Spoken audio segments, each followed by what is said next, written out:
They'll blanket you in Wi-Fi and profit off the radiation. Congregation collecting the people for that Satan. I keeps it blazing, cause I can read between the lines. I ain't blind, we unwind what they're really saying. Genetically modify what you're tasting. Don't need that college promise, so now you live up in your mom's basement. Redesign time so your mind is always wasted. Programmed to crave the basics. Keep the beta in stasis. Pay the state, kid. You're in debt for being born. Messengers are more than just the price for being warned. Don't be alarmed, disconnect from their machinations. Stop subscribing to the folly of own nations. Bone breaking ain't the answer, cause they seek the ownership of souls. Spread the seeds and watch them grow. Break the chains of control.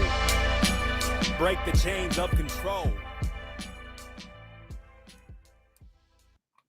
Sweet eternal balance of all that is good, true, and beautiful, friends. Tonight on Rogue Ways, we are blessed to have returning to share her beautiful soul with all of us Rogue Warriors, the woman who has long battled to bring truth to the world, to break through the illusions and lies woven throughout every sphere of our modern society, to free people from their physical oppression through bringing them true health products that undo the poisoning we're constantly bombarded with from every angle, and to simply speak upon research around and publish clarity regarding various modern-day media fiascos turned false flag movements. She is a gem and a truly radiant paragon of health and wellness, as well as a brilliant journalist. Maryam Henein, it is awesome to have you back again, and how are you doing tonight?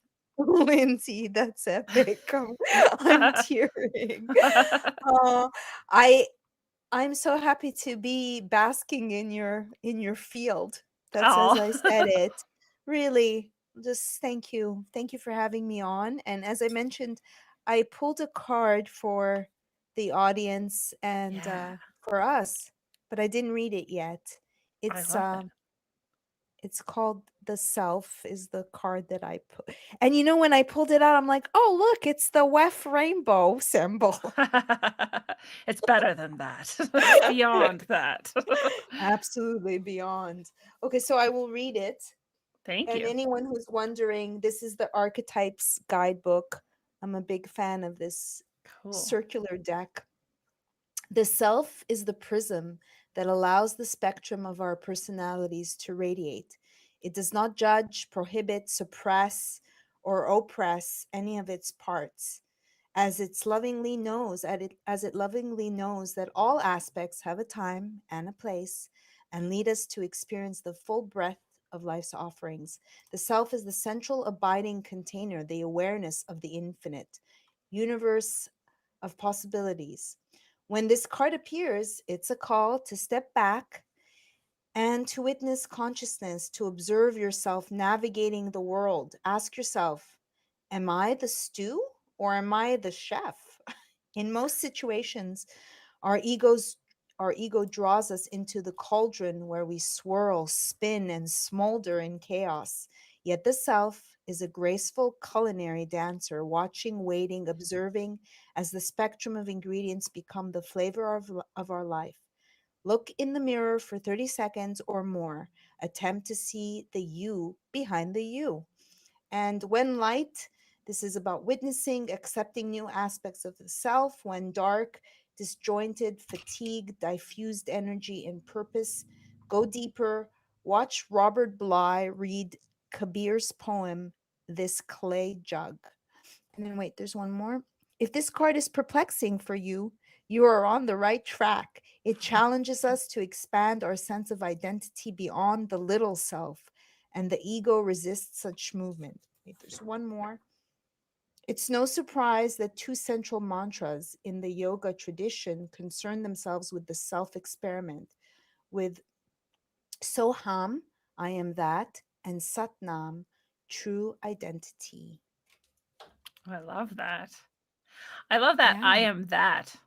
Right? I Yeah. just more and more when I like am in judgment of other people, I'm like, well, I'm that too. That Right? is so important. It is so important It is. to see ourselves Especially, and others. yeah. And especially lately, as difficult as everything is, watching what others are doing for the last few years, it gets harder and harder to be like, I am that. Cause I'm like, I am not that.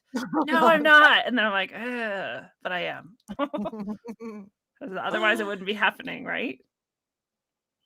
Yeah, and I feel also if you're the observer, I notice, for instance, when I see people slouching, it reminds me to be mindful of my posture, and just a little example of observing others, maybe without judgment, which is hard in this sheeple world that we find ourselves in. Mm. Yeah, I love that example too because I've been working on my posture, especially when I'm walking around and in public or shopping or just doing whatever. I'm like, hold your shoulders up, like hold your shoulders back, like stand up. And I was trying to wonder, like, why haven't I already been doing that? And I have this twisted sort of spine. I have all these issues, but I don't think it's that. I think it's that I was, you know, just, like, Mm, hiding myself for so long, and I yeah, just grew up, like, I was so depressed, and I was like, "Don't look at me," and I was hunched, and I had a hoodie on all the time, and I just think I, like, developed that, and to hold my shoulders up is really I don't know what the right word is, but it's, like, vulnerable because 'cause I'm like, "Oh, I have to, like, push my boobs and my stomach out," like, I don't wanna do that, right? But this is who I am, this is my body, right? So, yeah, this is actually what's healthy and comfortable is to hold your shoulders back, so it's a good use of judging other people, like, "Why are you slouching?" You're like, "Wait, am I slouching?" But it's also just good to understand that when you're doing this, there's something emotional going on too. Actually, yeah. for most of us, I I think mean, we don't hold ourselves up tall. you can change your gait and see how it impacts your personality, your being, for sure. Another example of observing, when I was in an all girls dorm in Vancouver, there was a girl above me that was bulimic, and I had gone through that, anorexic and bulimic, and by watching her, I I was also minoring in psychology. I'm like, huh, this is about control. And I was able to heal myself by watching her. I was never like full on binging, and I would watch her go across the street, go to the gas station, load up on junk food, and then her roommate was my friend, and she'd come and say, Miriam, there's floaties in the toilet, from her throwing up. So yeah, we can observe others and see ourselves in them and learn. Yeah, that's really powerful, actually. I think that's part of why we do it. It's interesting too, like you had that experience, and you used it to heal yourself too. And I don't know if you maybe have never had another bulimic person around you because you didn't need it anymore, right? Or at least not that you noticed. I feel like people come into our lives at a specific time for a specific reason, and we Like do it for them cats. too, right? Yeah. Yeah, abso- absolutely. Yeah. They come Well, and people come and go. yeah. Well, I get to hang out with you somewhat frequently because we both get to be on the Union of the Unwanted many times, which is always excellent. But for everyone else out there who maybe hasn't gotten to hang out with you, how have you been since the last time you've been on Rogueways? Wow, that was a while ago, It was a I long time believe. ago. Yeah. And time is collapsing, as I say. I'm, I go to bed every night and I wake up every morning and just ask God to please use me to be in service. And I go to bed every night saying, thank God I didn't go to the hospital because they're killing fields.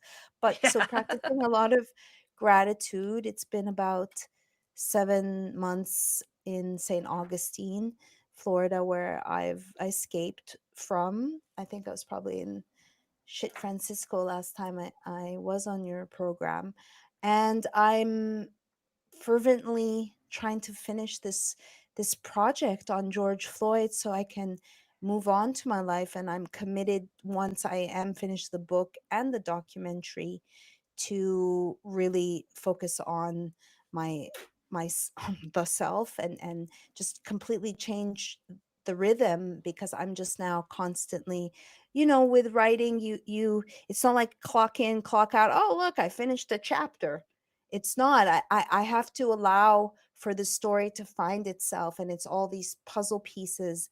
And I am an investigator, and real investigations, not BS ones, take time. Every day I learn something new in this tale.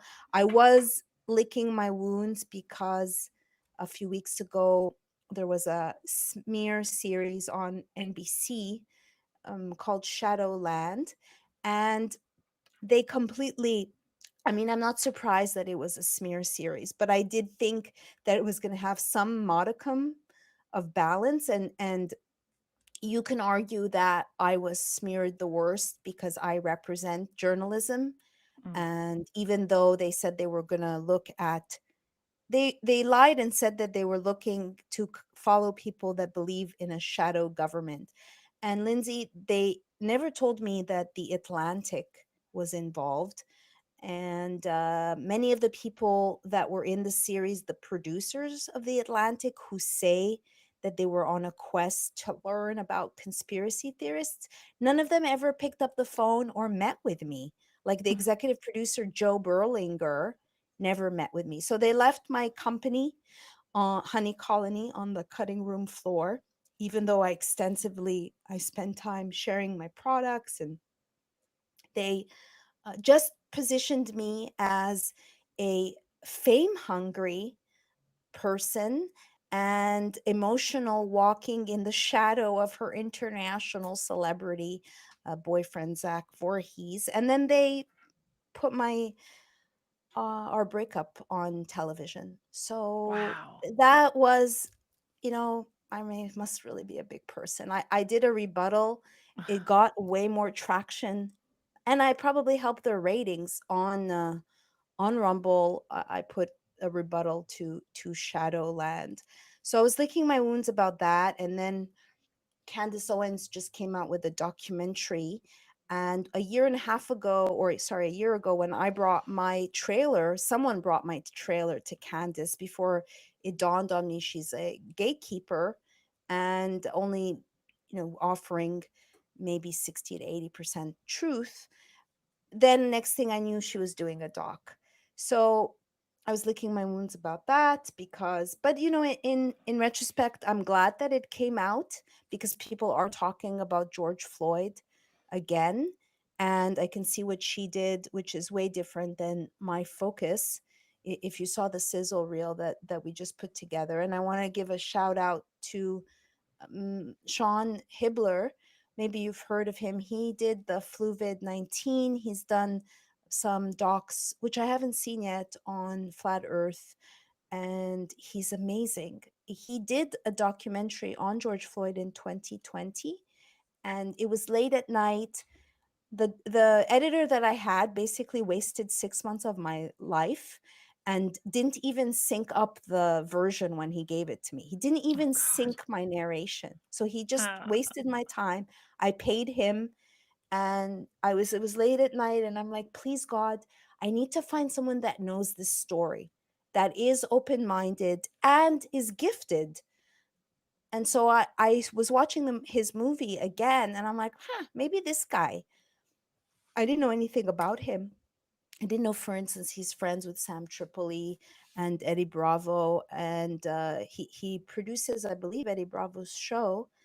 And so he said yes, and so we've been working on it, and I couldn't be more pleased. It's going to be awesome. And thank the God. publisher, sorry, Oh, I just said thank God.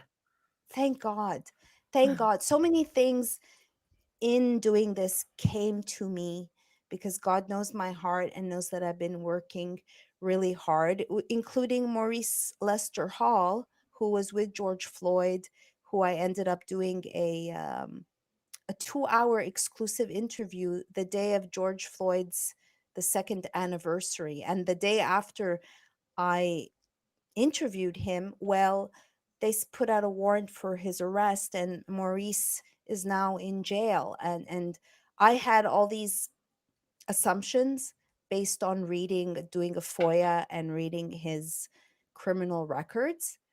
And I didn't anticipate that we would connect. And I care about Maurice, and I see how corrupt the system is. And you know what, Lindsay? The Floyd family, maybe you know this already, maybe you heard me say, but the Floyd family never met with Maurice, who was with his loved one, with their relative the last day of his life, and also never picked up any of his belongings. What? Yeah. So they're Isn't going to that take shady? everything they can from this, but clearly don't actually care. No. They don't actually care. And Maurice said, regardless of what you think of me, wouldn't you want to spend wouldn't you want to meet the person who spent the last hours with your son or relative? And the answer is yes. Not son, because both of his parents are dead, but his supposed brothers and sisters. And so this became a money, and as you know, now they're threatening to sue Ye, Mhm. but they haven't, because there is no actual lawsuit. Despite what is presented in the media on Pacer, there's no lawsuit. So they're money hungry. They don't They're actually care. posturing. Yeah. Yes, and arguably that's what the AJ trial was all about, so that we do not question reality, we do not commit thought crimes, right? Yeah, because we're supposed to think, "Oh, wow, Alex Jones, he's so rich and he's so powerful and he's so well known, and if they could cancel him and they can remove his accounts from whatever, and then they can tear his life apart and publicly humiliate him and find him all this money, then what how would I be able to speak up, or what would I be able to even say or do? I have no hope. I don't have lawyers and all of this." And the fact is he broke no laws, and that whole trial was such a farce. None of What? it made any sense. What a fart. You know what? I bring up this example. They're doing a sidebar.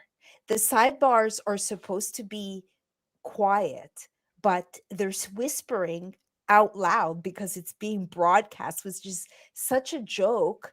And I was doing I took a pause to finish my project, but I do a news program with Jim Fetzer, who is, an old, meaning old school. He's been a journalist forever. He was a professor, and he offered to be a key witness for Alex Jones, and they ridiculed him in the trial. They called him crazy, and to me, and I don't throw out the baby with the bathwater. I watch Alex Jones, but I don't. Why did they?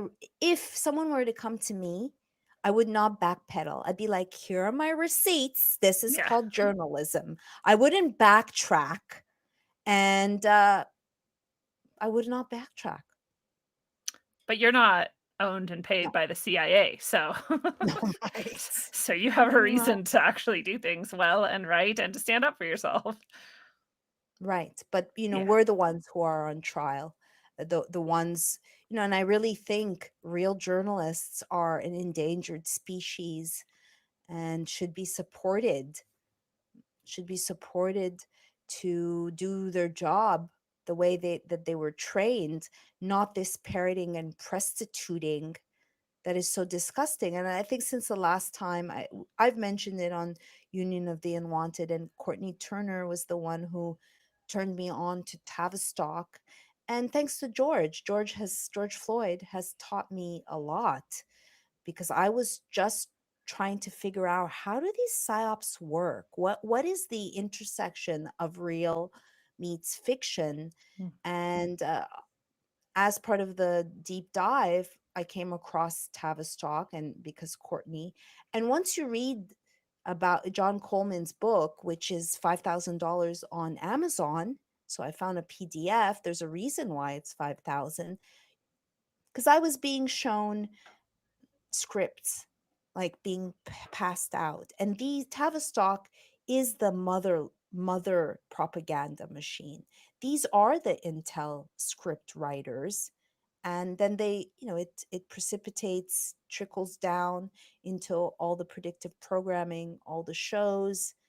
But there is these overarching narratives with talking points, and I saw that very early on with George Floyd. Like, one of the slogans was, call the police on the police. I got 340 internal emails between the government and the police. This is like 2 days after. It says, consider that this will be a marathon, not a sprint. And then you have Donald Williams, who was the MMA choke expert. How great, how convenient. He is on CNN spitting this sentence out. So they got talking points early on in the police report that I got. It literally says public narrative. That means there's a private narrative, Yeah. right? Wow, how And elucidating that is to look through those windows and see all of that. What is the name of the book you're talking about that is so expensive? what is it called? It's by John Coleman. I have the cover. One second. Oh, the other John Coleman. There's a John Coleman, of course, who is on Rogue Ways sometimes, who is founder and teacher in apocastasis, but not that John Coleman. I'm sure this is a No, different he's John dead. Coleman. He Sorry, this is the paper. This is the book. Can you see? Tavistock Institute of Human Relations. Oh, I didn't realize there was a book literally outlining it all. Yes. How cool. I've been reading two books at once on Tavistock. It's like, oh, Woodstock was a psyop. The counterculture was a psyop. Beatles Ugh. was a psyop. And for a few weeks it was, which is supposed to be destabling, of like, okay, what is real? What is real? Right? And this great awakening that's in conjunction with this great reset and this severe need to control the masses. And since we last met, also, like, I'm not speaking to my dad, or rather he's not speaking to me.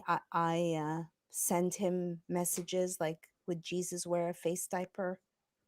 And it just, I'm befuddled at how you can say you believe in Jesus Christ and go to church, but yet not walk the talk.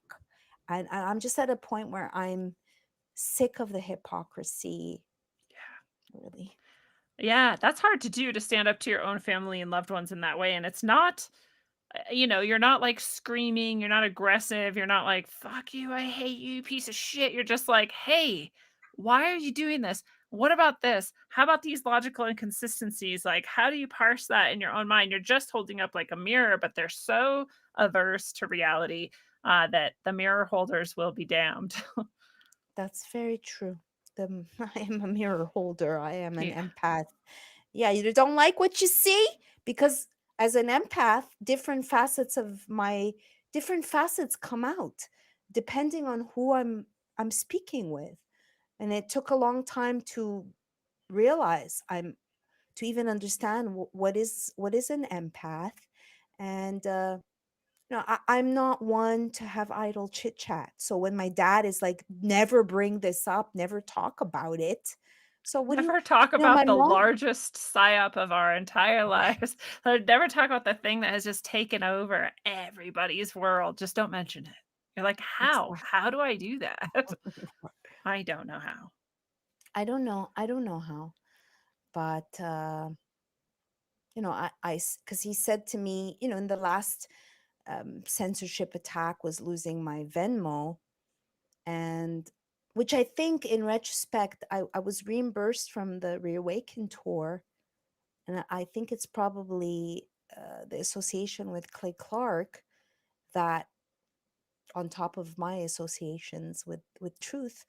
So they said, due to the nature of your activity. So my dad was like, so why'd you get banned? And I said, it doesn't really matter, because we're not free to discuss things. I just want you to know I'm doing good work. And he cut me off. He goes, yeah, yeah, yeah.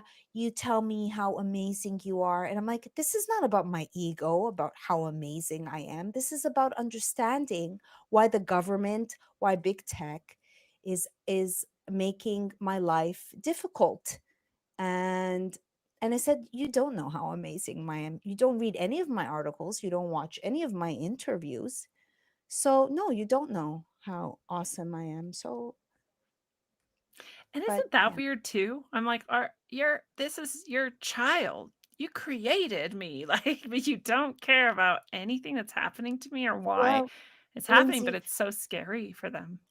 when I had my accident and almost died, they both didn't come to see me. I was on morphine, which I asked, by the way, to be taken off, and I did not take any pain meds after being hit by an SUV at 35 miles an hour. And so I was drugged, and I said something to the effect of like, I have my boyfriend here. I don't need more men. I need my mother.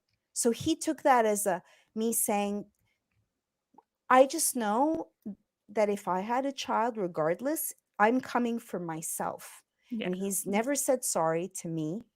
And it's like a narcissist. And by the way, I brought some things to show and tell. And one of them, this was on my altar.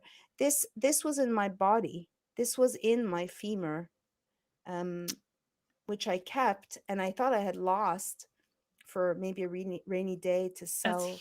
huge. Yeah. That's yours get to come out. I'm happy for you. Well, do you have metal? I do along my spine, but it never is going to come out.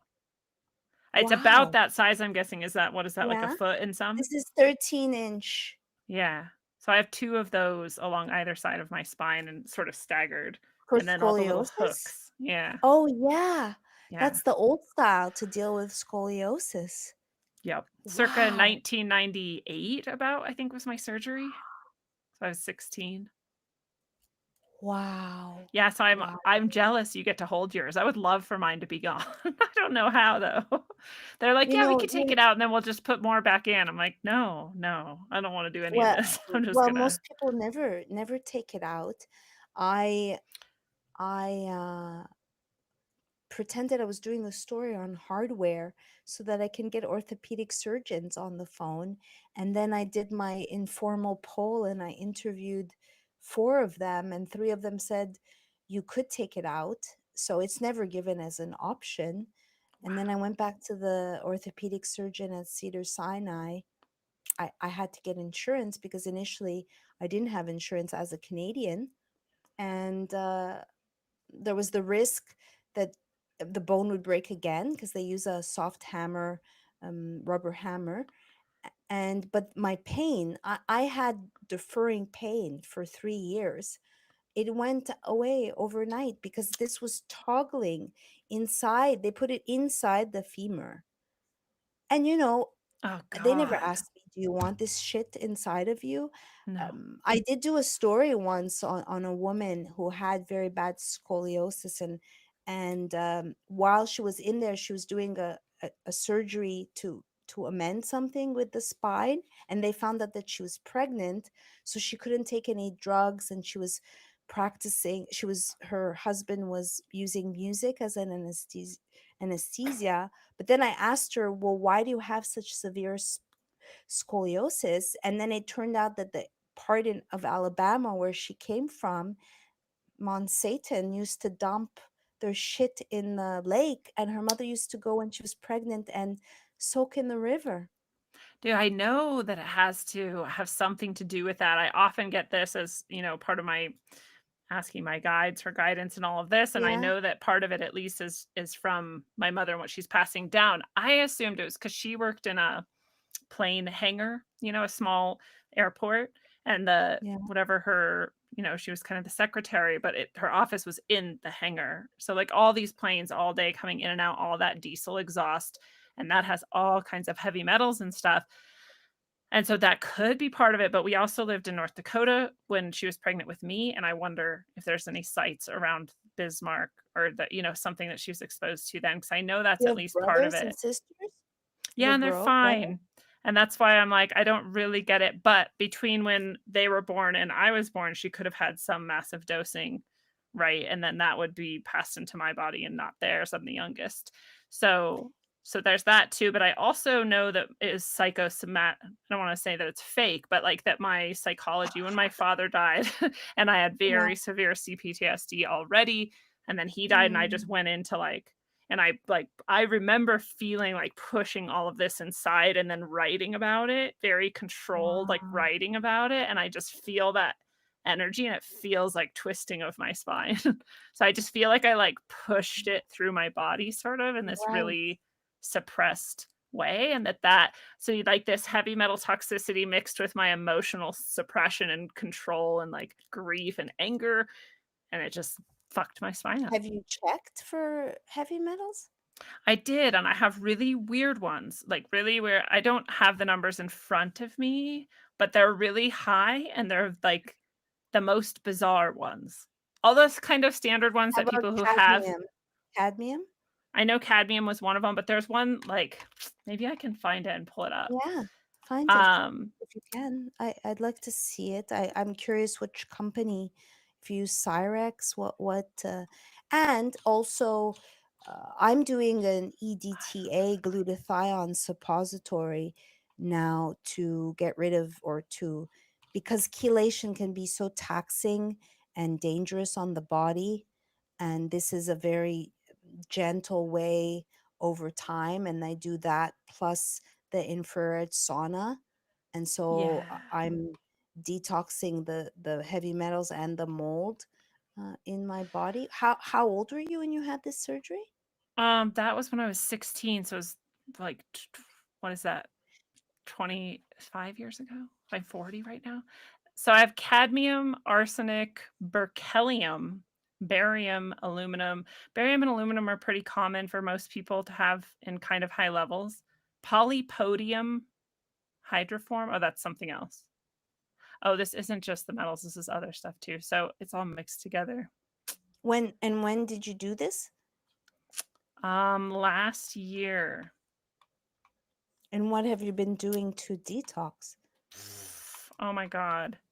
Um, Where do I like, start? where do I start?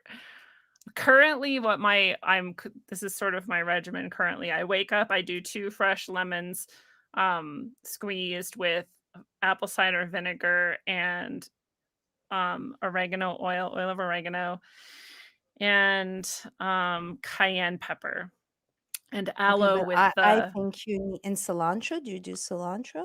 I juice cilantro and parsley a lot of the days, I should say. I juice But celery you're and not doing cucumber. anything that's not enough to pull No. metals. I mean, I don't know what else do I do colonics weekly, and then I breathe Brown's gas and Okay. drink hydrogen and enriched water daily with, also the, what the hell? I would look into the Trace minerals in detoxamine, it. which is the suppository specifically to What's it chelate called? detoxamine. I Is this on am Honey in the Colony? process of offering it on Honey Colony. I have another suppository that's vaginal, but that's Pura Mirifica. It's Angelica. It's another. It has all these other. I can show you the detoxamine because you could do it, put it in after a bowel. I'm also a big proponent of coffee enemas. They revolutionized because after making Vanishing of the Bees, I was in the Dominican Republic, ironically at an environmental film festival, and I thought that they were using a leaf blower. And I went, this is before the festival. My partner and I at the time were at this condo. So I go out and it's not a leaf blower. He has like a Ghostbuster pack and just a mask, no, nothing. And he goes like this, and a whole fumes go into my face. And then I What get the back to hell? LA and I literally could not go up the stairs. And I didn't make the connection that it was chemical body burden initially, but then I actually consulted on a movie on chemical body burden. But when I went to my endocrinologist and I'm like, I think this is chemical body burden, like blank stare. What is she talking about? Yeah. Here's some prednisone. Here's some Cymbalta. You have fibromyalgia. You have lupus. Your body's attacking itself. There's no cure. See you later. Yeah. Which I said, oh yeah, I'll show you. And I reversed the lupus, Woo. and that was 2 times a week, coffee enemas for 2 years religiously as I listened to Marianne Williamson in the tub and lots of functional medicine, which I'm a coach and consultant now through the Institute of Functional Medicine. And I got those ANA levels down. So that's like the most trafficked video is me talking about coffee enemas. I do so I've been guided to not do coffee enemas and to do colonics Okay. instead. But I Okay. know that coffee enemas increase the Glutathione. toxin release. Yes, That's the why I worry glutathione. about it, because I feel like my toxin levels are so high that if I Yeah. release that much, I'm gonna get really sick. So I'm like colonics Mm. every week instead, and I feel like someday I can get to I don't even Right. drink coffee because it makes me fucked up. Like if I drink coffee and then I don't eat like a ton of protein and carbs, I will get But hypoglycemia and have you fall done apart. bulletproof coffee? Because I used to get jitters, I and if you used put to fat, does that give you jitters too? It does. So I do instead just matcha now for caffeine, for just, like, having energy or whatever. I can do matcha, and maybe there's matcha enemas, I don't know. I know that the coffee is, There's like, has a wheatgrass really enemas. specific What's Yeah, that? they are wheatgrass. I was doing wheatgrass because initially I was fine 2 years consistently, and then I found that it was irritating my bladder, the caffeine. Now I've started again because I'm doing a parasite cleanse, and after interviewing Dr. Artis specifically about parasites, and I've taken a deep dive on parasites. And I didn't want to take ivermectin because I don't one, I'm not into allopathic as prophylactically. Yeah. I think it's doesn't, and ivermectin is not the end all be all. And in fact, when I did the test, my parasite, it's not ivermectin.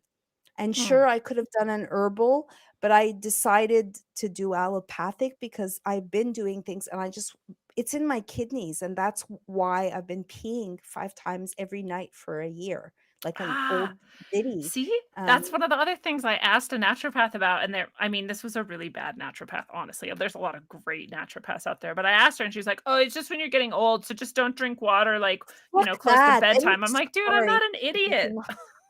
Yeah, Anyone like I went to get my eyes don't checked. It's drink a water. 40 curse. I'm like, do I look 49 to you? I don't buy that. Cancel, clear, delete. That is a program. And I get a lot of people that I consult and coach with that have gone through naturopaths. They think, like, oh, what can she do? I'm not a doctor, but I've helped many people who have autoimmune, people who have mold. And I have a lot of people who need to get off drugs, meaning the whole Western medicine, and to slowly titrate them off.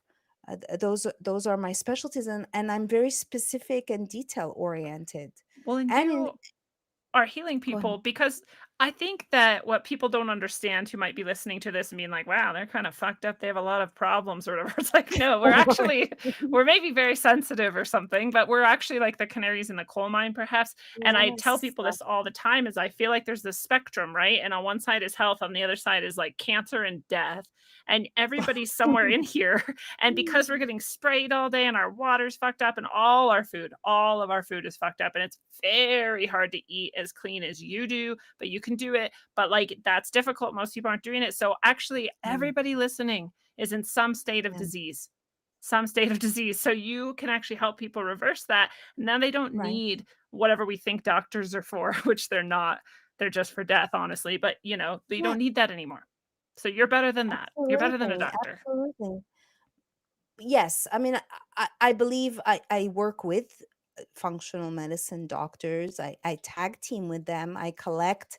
I do a timeline because functional medicine is for people who listening who don't know what functional medicine. It's going really looking at the root, like to do a timeline and even ask questions like, were you breastfed?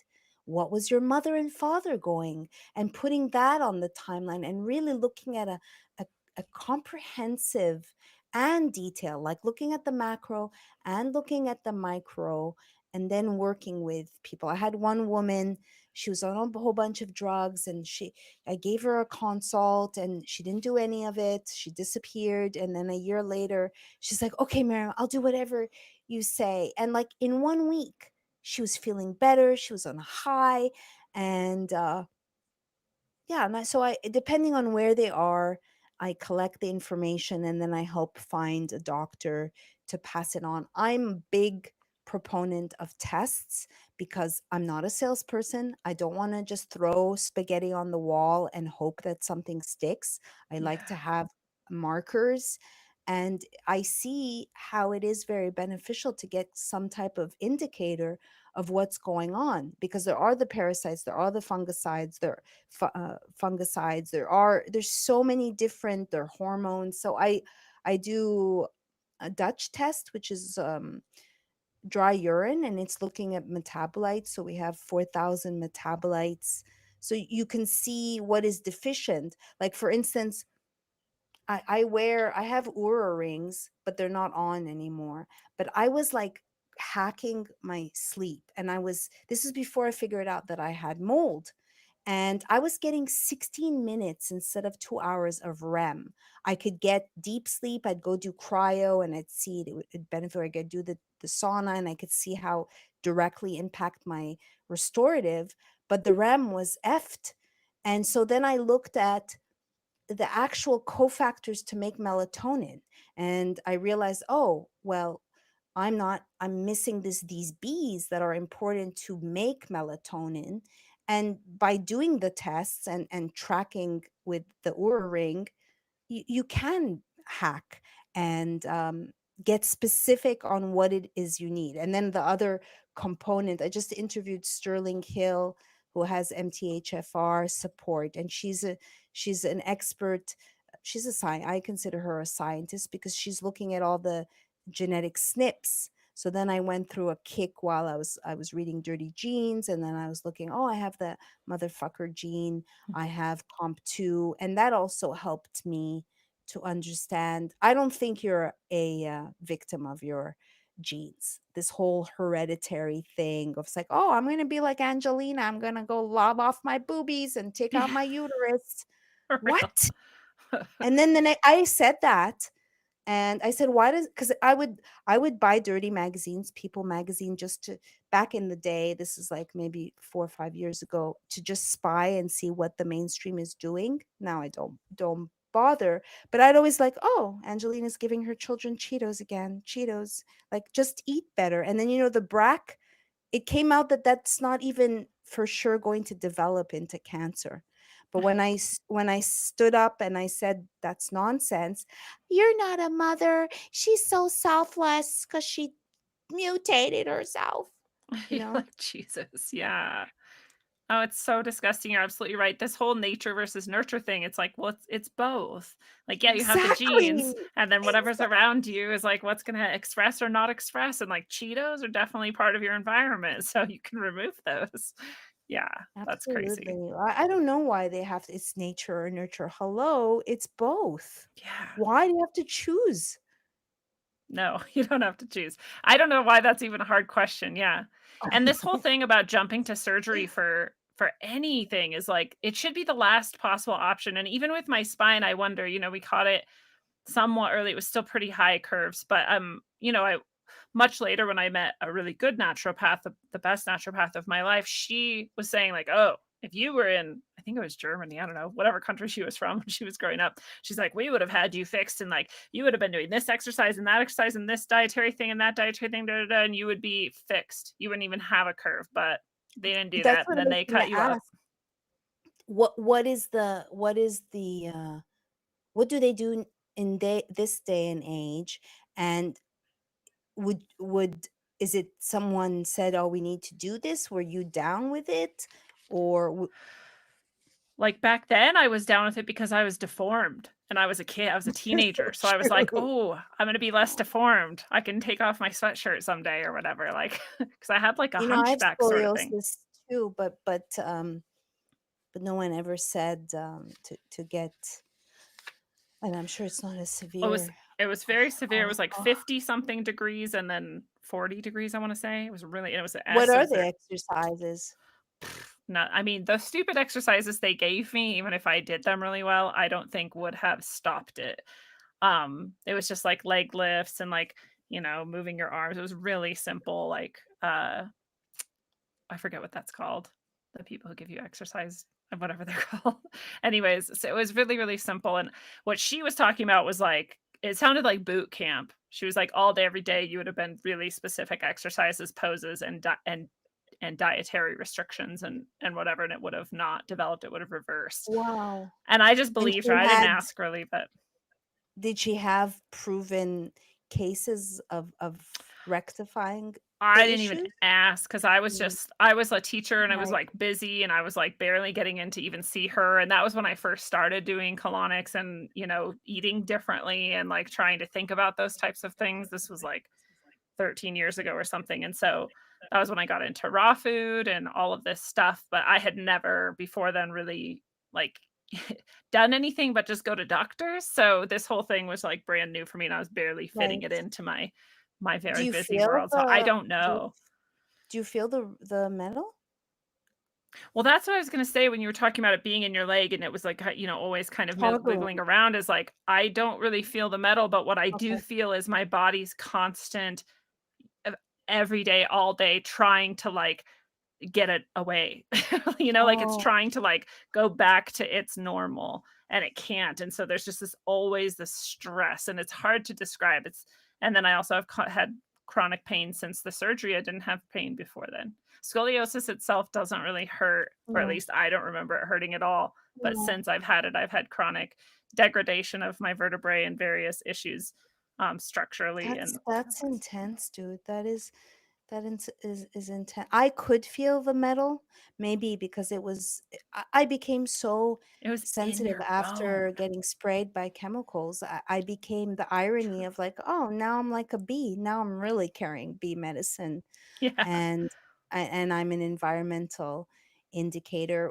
There were days when I had the rod that I wanted to just go into my like get it out. I just wanted it out. I wanted it out, and I am very grateful that I did get it. It changed my constitution. I know in some cases they put porcelain now, and not metal, and I've the read female. that. Yeah, they. I don't know if they do it for scoliosis. Well, I've heard there's some way now they don't necessarily have to put the rods in, but they put little spacers between certain vertebrae to kind of just like push them, and they are more Wow, like the ceramic than metal. There's some sort of composite something, so it's that's an less. intense surgery. Either way, it's very intense. Wow, Yeah, I grew that 2 inches in one day from the surgery, and yeah. that's not even a straight spine. I still have a 30 and 20-degree curve. Wow. Yeah, so I've had that straight, I'm even taller, but Um, yeah, I was just Do writing you about do this the other day yoga? on my Substack too. I do, but I'm not supposed to do anything to twist my spine, so I do the geriatric yoga. That's actually when I started doing yoga when I was 18, I was with like the 80-year-olds and they were all kind of like, "What is this girl doing here?" And I was like, "This is like this is where I'm at." I just learned to run again last year. Like I can't move very well. Wow. So I ran. Okay, so this was the stupidest thing is I became a runner because I was exercise anorexic for a little while. And so I would run for like 4 miles a day and ride my bike for 20 miles a day and like do all of these exercises every Wow. day. And I was super skinny. I have one picture from that time period and I look like a fucking skeleton. Like it's really gross. But I would run. And so and even after I got over my exercise anorexia and started eating again and exercising less, I still kept running and I would run every day, every day, every day. I'd run Did like you like 5 it? miles. I loved it. Yeah, because it was like this Oh, high, right? Like I was addicted to it at this point. did you So listen to music when you did it? I would listen to I'm always like, music and okay. podcasts. This is when I discovered podcasts too. Yeah. So yeah, I'd listen to things and just run and I would do it after work. So it would like a stress relief. And then one day I was running and I just had this giant explosion of pain in my back and I just fell down instantly. And I was like, oh my God. Oh my God. Like Oh I my think I just god. broke my spine. I like barely hobbled home and couldn't walk very well for like a week. And Oh I my finally went god. in to get a CAT scan because I can't do MRI because I have metal in my back. So I got this CAT scan, and this doctor is so funny because he's just like, like some surgeons, especially really intelligent people, they're basically psychopaths. They have like no emotional affect except, Right. so he was like that. He was very just like, hi, how are you? Like very flat. And then he looked at the CAT scan and his face, like, he like, and I was like, oh shit, like Oh that level shit. of emotional reaction from him is not good. And he looked at me and he said, how are you walking? And I was like, I don't know. And he was like, are you not in excruciating pain? And I was like, well, I've been in excruciating pain for like 20 years. So, but yeah, it's way worse now. And he's like, I don't understand how you're moving. He's like, look, and he's showing me all these like cracks in my vertebrae. And that's what had sent me to the ground was I was running so much that I was like causing all this impact in my spine because most Oh, of it can't move. And then one day, two of my vertebrae spina processes, the wings that come off, just snapped. And he was like, "That's you oh broke my these." God. And I was like, "Oh." And he's So like, how did it heal? What did you "Well, do? they don't really heal. They can't for some reason. So they actually like kind of re-break constantly. So I'm often in a lot of pain." So he asked me like, "Well, what did you do to do this?" And I was like, "Well, I was running when it happened." He's like, "Why are you running?" And I was like, "I run for exercise." He's like, "You never ever should have run."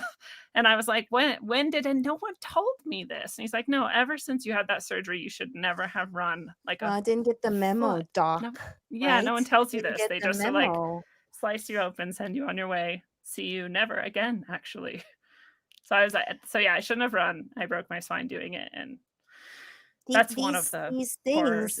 things, us sensitive people, maybe from the outside, people don't realize like the tribulations, the hurdles that one has overcome. But I believe that's what also makes us sensitive. And yeah, I think that's it. And I think it's also what makes us I think part of it too is you go through all the things you've gone through too, right? And then people see you smiling and happy and they're like, "Oh, well, like there's nothing wrong in your life." And you're like, "No, I've just learned so many times how to continue to just be." Like you said, I wake up every morning, "All right, what can I do today, God? Like how can you work through me?" Like you just I don't know, because otherwise you die, right? Yeah, Like well, I you mean, die or you keep now going. that I have severe cancel PTSD, and I'm trying to. I think this ongoing shoulder injury is stuck emotions. I Mm. also thought like I'm wearing this. I just started offering EMF. I interviewed Dr. Carrie Madej, Oh, I and wanted to she's ask you wearing about that. this. It's not to stop the 5G, but it's supposedly to change the wave. And so That's yeah, like it this. oh yeah, Yeah, the Cheeto. except yours Same is way same prettier than this. I Well, I I'm anti-watch, and I was like, I hope nobody thinks so I'm they're gonna wearing a think it's a watch. I'm the smartwatch. watch. I don't need a watch. I could, Yeah. you know, like today I met someone and I'm like, "What are you, 44?" And he's like, "Yeah." I'm like, "Yeah, I see numbers. I don't You know. just know. I can't be mental about it." So, I if I tune in, I don't need a watch. Personally, I Well, if guess I you judge want people who wear watches. if you Yes. I also don't want, but if you want a Cheeto, they make them as a wristband too, and you can use the No, I would link. rather have it. Actually, I forgot that I had on my to-do list to look for. I was on your website and I saw it, and then I don't know what happened. I didn't Well, actually, remind me again. What's it called? Yeah, I'm show gonna me. show people I'm gonna show people the site because and I don't know if you're seeing it now too, Miriam, but I if you see click it. on the favorite things tab way over here, the favorite things tab takes you to the page of favorite things. So the AquaCure hydrogen is when we were talking about the water and my water is infused with Yeah, hydrogen. yeah. That's I part of my I detoxing. I sell hydrogen tablets, Oh, awesome. Oh, that's molecular probably a much hydrogen. cheaper way too, because I know a It lot of is people can't cheaper. grab this high of a thing. But there's Phoenix Aurelius's Spigurix as well, the Chio pendant. So if you, Miriam, or anyone else wants to get the Chio, this just supports the show a little bit. It doesn't cost you any extra. They have these bracelets and the necklace, like the one I'm wearing. The bracelets and the necklace both come in many different And you have honey metals. colony on there, And right? Honey Colony, yes. I just have a couple of your products here um, that that I I brought love. some show and tell. Oh, we can talk about the see. There's a molecular hydrogen And the and Hydra, the yeah. CBD. The CBD. I was one of the first as a Yes. visionary in 2016, before everyone and their mother started selling CBD, and was on the front lines, which is why I was targeted. I've been targeted so many times, but that's when I first started having processor hell. And so I was shut down by all these processors and lost $250,000 because of all the disruptions. Because I literally God. wasn't able to do business like 2 weeks at a time, on and off for an entire year.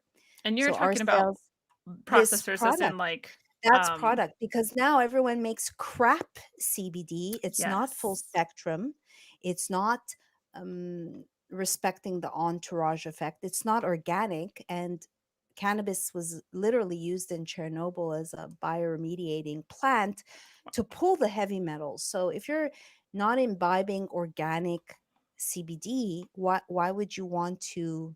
That kind of defeats the person. And there's nothing on the market with Chinese herbs to deal with autoimmune and biofilm, which is a big problem.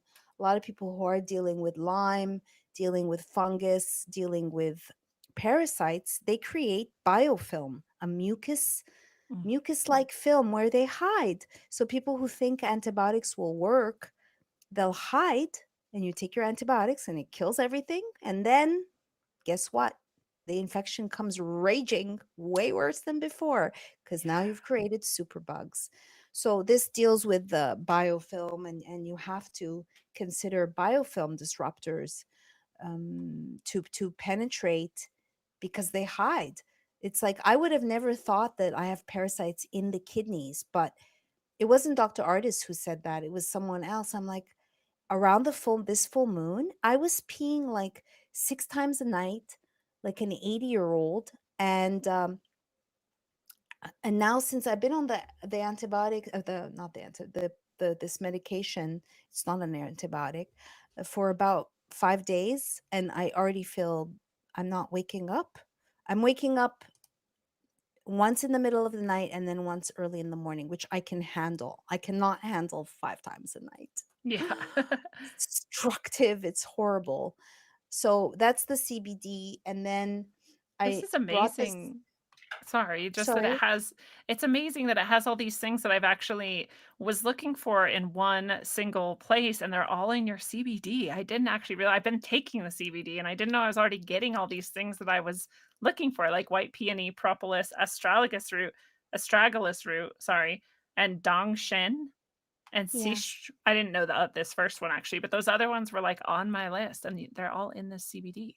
Yes. That's The amazing. CBD also, if you go to when everything went to hell in the company and I became a one woman show doing all the customer service and realizing that my employees weren't doing customer service, I didn't even know what a chargeback was. And I had tons of them.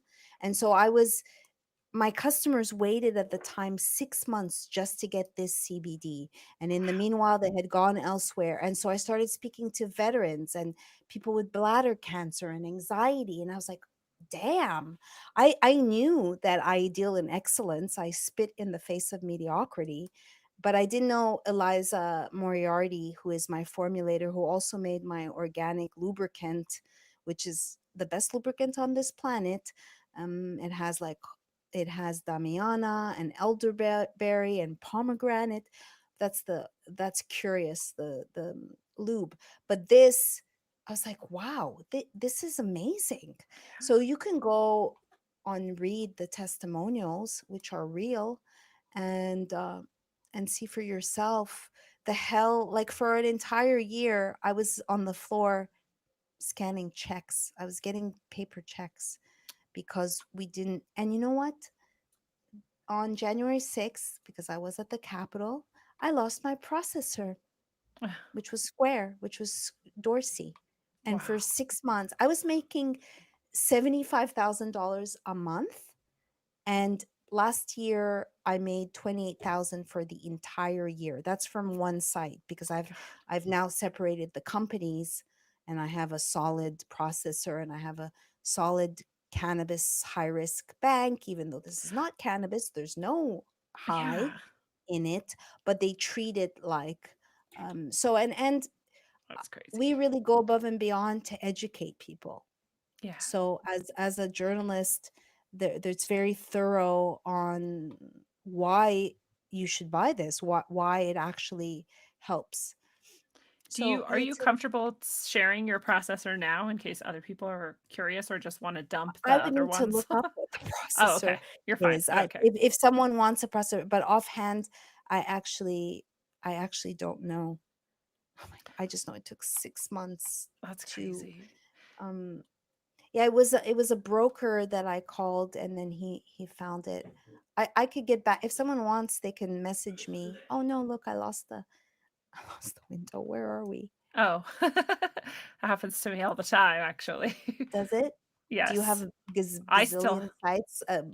I try not to anymore because I'm trying to give this new, platform I'm using, Riverside, like, tends to have a little bit less quality live streaming guests, and they were telling me, like, "Just shut all your tabs," and I'm like, "Man, I usually have, like, Oh. 45 tabs open," so I'm trying to only have 10, but I still have to have, just to do the show, at least 5 tabs open. At So, least exactly they're gonna have to exactly deal with what mine that. is. I literally have like 400 tabs I open, know. like at I least usually okay, do. 200.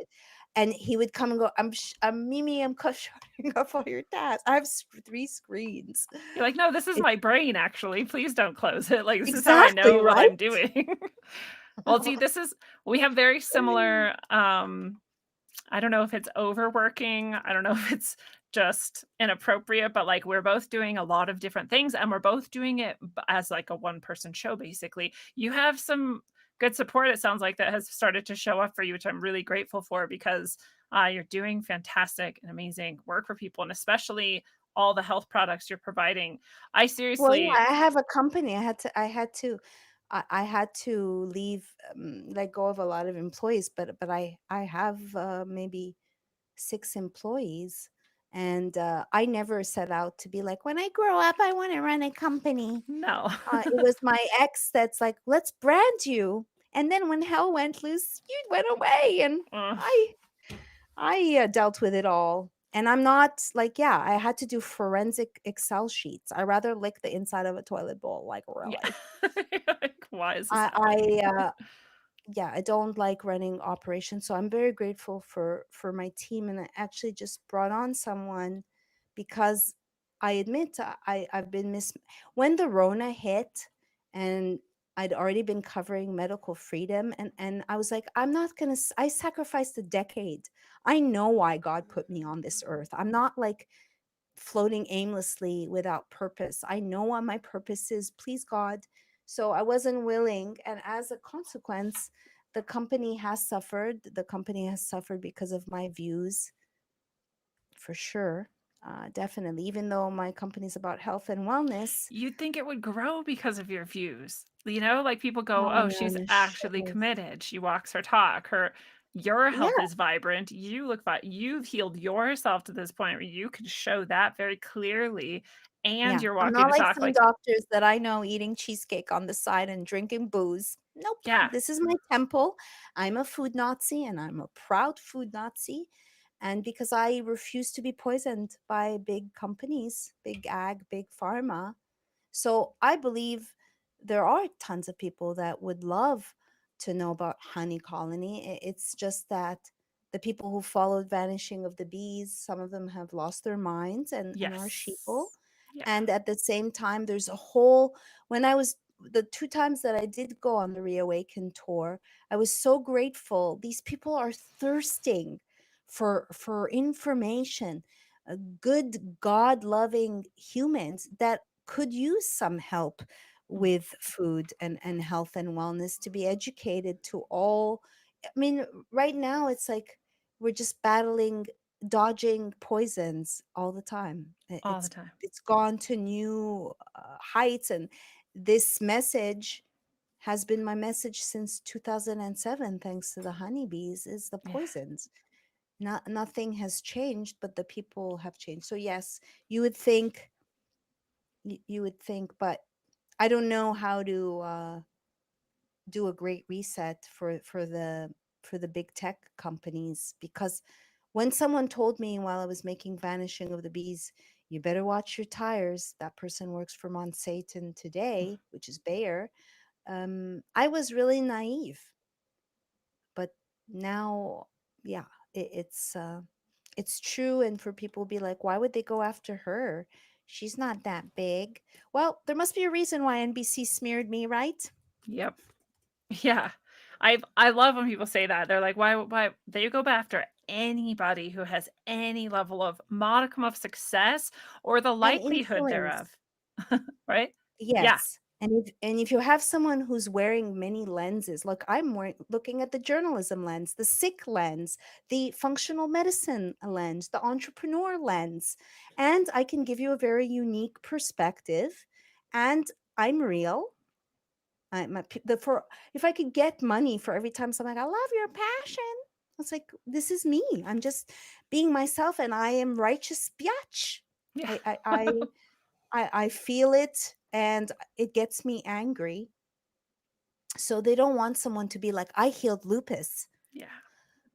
They don't want that. This is about sick care, or as I say, health, HELLTH. And life is precious. This is our temple, and I really believe to be able to heighten our consciousness in this spiritual battle, you need to be careful what you put in your being, right? Absolutely. And I am not the paragon of pure health, and people out there are probably like, "What? That's like what you talk about too." I'm like, "Yeah, but I'm like still in the pro." We were just talking about this before we started today, how I am quite imperfect in my path, but it's always ever upward. I'm getting there. But I think what was my point? Oh, that people underestimate how the spiritual path, a lot of people are attracted to like the spiritual path, right? And they're like, well, how can I do better on the spiritual path? How can I become more spiritual? And a lot of times they get to the point with, especially people who I'm coaching one-on-one for long enough, of what are you putting in your body, and what are you eating, and what are you daily doing, and this stuff actually matters. And this is where I start to lose people. They're like, oh, okay, well, I'm done with you now because I don't want to change my diet, or I don't want to It's change so like what I'm true, doing. Lindsay. But it It's is, you're so absolutely true. right. Like, this is part of the vibe you're creating and part of what can come through more easily. It's so easy. Here's the easiest way you can prove it to yourself. Do one cleanse, any cleanse. Pick one. It doesn't even matter which one if you're starting and you've never done one before. Right. Just pick any of them and get past day 3. And then day 4 and 5, notice how much clearer your thinking is, and how much happier you are, and how much present, how much more calm you feel. That's Mm. exactly what now magnify that by what if your whole life was not just a cleanse, but you just eating clean and drinking clean and not putting any poison in. That's how much clearer your lens is. That's how much more easily this energy comes through. So you're absolutely right. I just the healing Well, process physically, mentally, and emotionally is the spiritual and process. it's an onion, and you're peeling, and you could start where you are, and like when I start working with someone, that I just do little upgrades. Okay, you drink coffee. Well, what kind of coffee? Because coffee is one of the most sprayed crops out there. Let's get you an organic. It has a lot of acid, it has mold. So, or you could do bulletproof, which I personally don't get the jitters, and it helps bring out the fat, helps bring out the antioxidants, and the butyrate, which is a short fatty chain acid, which is good for the gut. So I do little baby steps. Okay, I understand not everyone needs to be a food Nazi.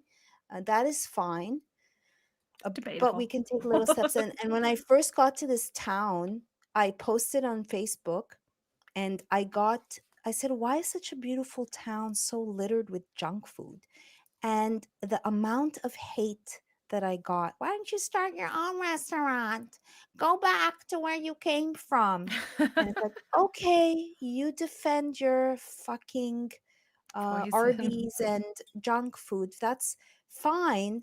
And I realized how people don't want to change their food. It's the easiest, yes, hardest thing, which is what I say. And I'm my vice. I smoke spliffs. So I put organic tobacco. It's organic tobacco. So I admit it. That's my vice. And I chew sweet orbit mint, which I I don't I think know is addictive. I specifically the sweet mint orbit, so it has aspartame. So yeah, I understand, and I'm not. I don't think that's that bad. Well, it's. I don't I know. mean, to me, that's like that's me being bad, Yeah. because No, I don't and it's good drink, to and know.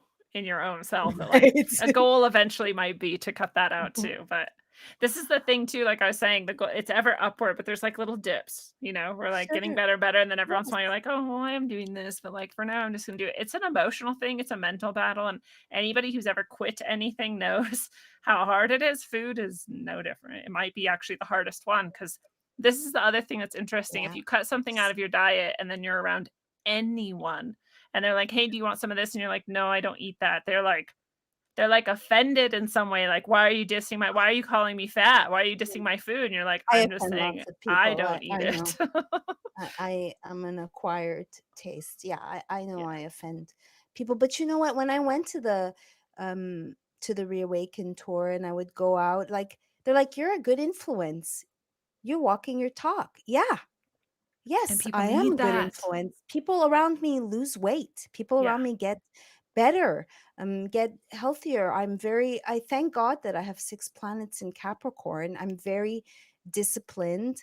And in my life right now, I've realized the toll of covering the news, the impact that it's had on my psyche in the fourth dimension mental construct, and I'm not right now meditating, and it's played a toll. I'm not doing the things that were more the ritualistic things on, even pulling a card, or like I used to read tarot, which I haven't done in ages.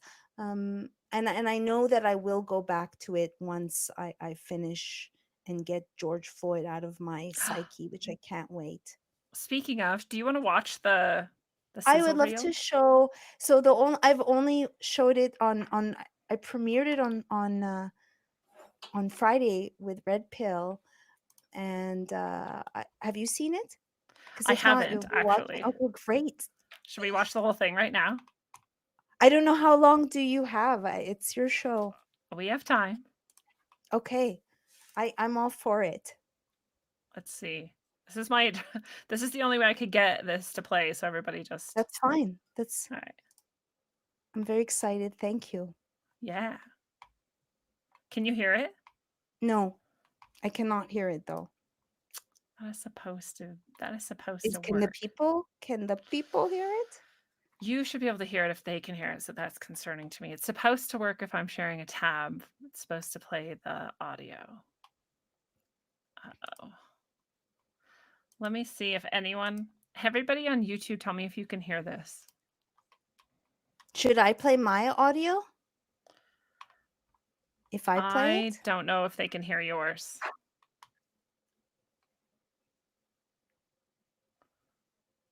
Mm, but if I play it, you can hear me, right? No sound. Man, why? Why is We that? just I don't know. It's supposed to work. Here, let me see. Oh, that's a bummer. It is a bummer. Because I tried to upload it to the actual Riverside, which then I can play any clip and everybody can hear the sound easily, but it's too long. It was too big, so I It's figured too if I long to uploaded it to it's my too big, you mean, to mhm, download? to upload to Riverside specifically, Oh, oh, this oh. platform we're using right now to If I be. share my screen, can we try that? You can try it. Just so when you do it, choose the tab instead of I have the to find it window. first. So give No me a worries. We'll second. talk. We'll chat with the audio, or we'll chat with the audience. I mean, but yeah, when you go to share screen, choose the tab instead of the window, and that's supposed to work. It's supposed to let the audio through. It's worked before that way, but apparently not today. They don't want us to show it. But I am gonna say, what is up? Got Project Cheney in the What? chat. Gypsy T Rex cult. No Let's profits in see. a Let's see cure. if That's true. Did you find it? I did find it. Let's see if you said share. Share, and then it should give you option of window, tab, Yeah. or so choose I just tab. use tab. It says Chrome tab, Is it available? Oh, but that it's would be on not. Chrome because It's it's not online. on Chrome. We'll try it the other way It's and on, let's see if it works anyway. Try it I whatever way chose it will work. window, Lindsay. Okay, Do you let's see try that? that. Now Do I you see see it, it? yeah. Yeah. Okay, let's see if you hear it.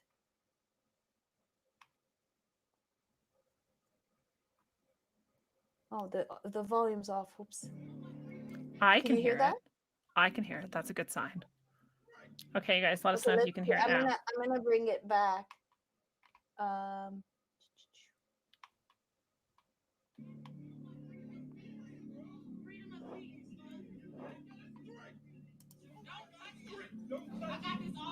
Oh, they can hear it. Third precinct is up in flames. We begin with breaking news in South Minneapolis. Caught on tape, a black man pinned to the ground, later dying after a white officer kneeled on his neck. It started with a report of a forgery in progress and ended with Floyd's death. The situation has become volatile. The 3rd Police Precinct tonight. As police officers and protesters clash. Can you turn it up a tiny bit? Minneapolis anger, Hmm? frustration. Can you turn it up a tiny bit? oh yeah. Turn it up. Yeah. From this video. Okay. Is that better? Yeah.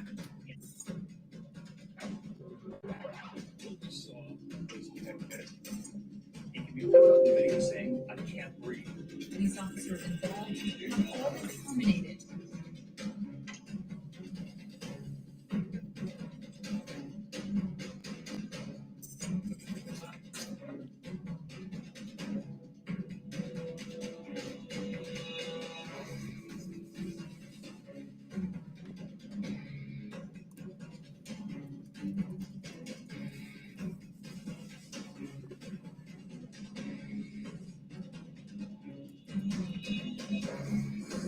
I see your hands. You can access the house by getting out there.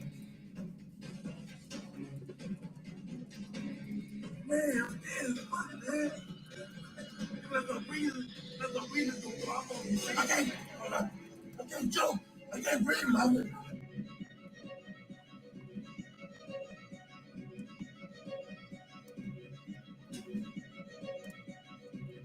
That's my ex. He got a thing going on. I'm telling you about What the does that mean? He have problems.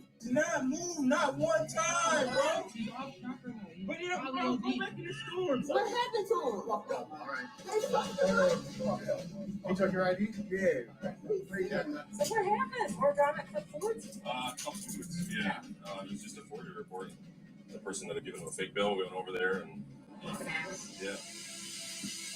It's a bunch of stuff going on. That boy Jeff became a $1 billion daily.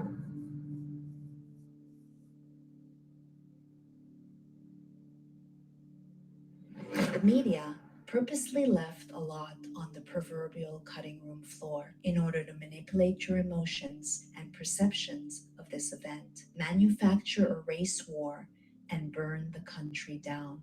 My aim was simple: take all the footage and place it back in chronological order to capture a more complete, nuanced picture of reality, expose the slew of inconsistencies in the official narrative, and blow the lid off this saga. Let's begin. The prostitutes and the parrots told us that George Perry Floyd and Maurice Lester Hall met at Cup Foods coincidentally. Not true. The Dragon Walk footage is about 24 minutes off, meaning they arrived together at approximately 7:33. Interestingly, before stepping into Cup Foods, the two look out onto Chicago Street as though they're scouting the area.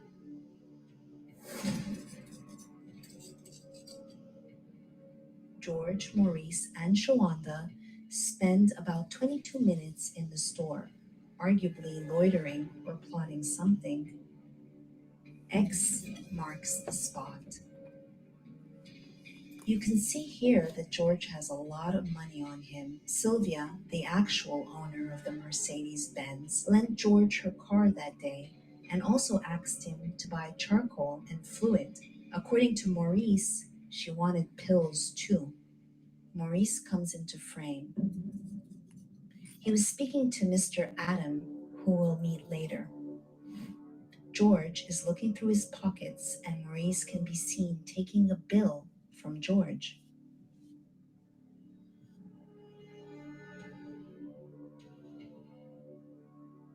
Then they both exit the store before George returns and continues to fuddle around.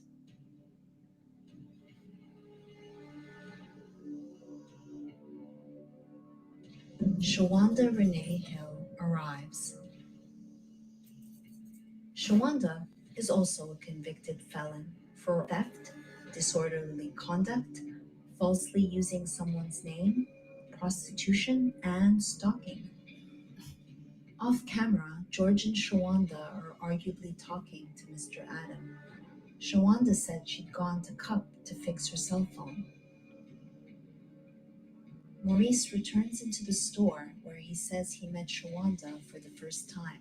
By the way, that was George and Maurice's second time at Cup that day. One of the 4 owners of Cup Foods told me that Maurice had tried to buy an iPad with fake money. Saw that 20? I do, and they had a lot more with them too. Alright, you have all of them? No, we only confiscated one. Oh, I confiscated the one? Well, actually, he bought something with it too, so one of our employees. So one employee caught it, and then the other person that was with him, they both had counterfeits. The gentleman with the hat and the big guy. They rejected the funds, but somehow he was let back into the store with absolutely no issues. Nobody called the cops on Maurice.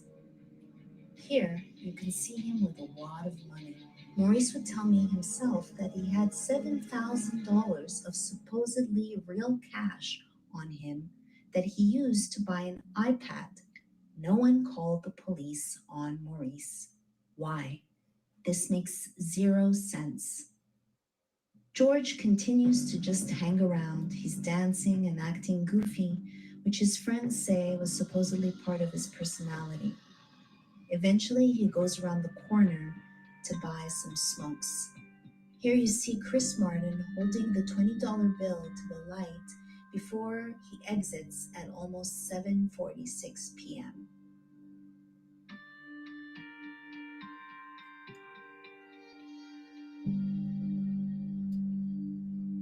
In never-before-seen footage, George is dancing across the street back to the Benz he doesn't own. Shawanda follows, and eventually so does Maurice.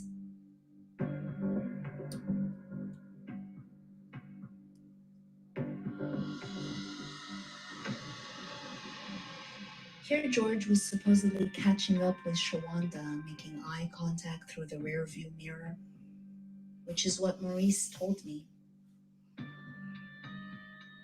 According to him, George could not find the key fob, which is why they didn't leave the scene right away.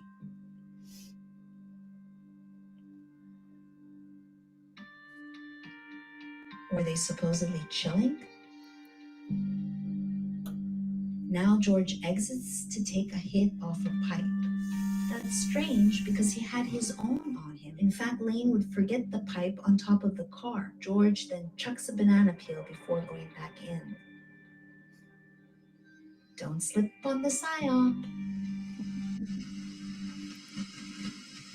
Here's where things get a bit fuzzy.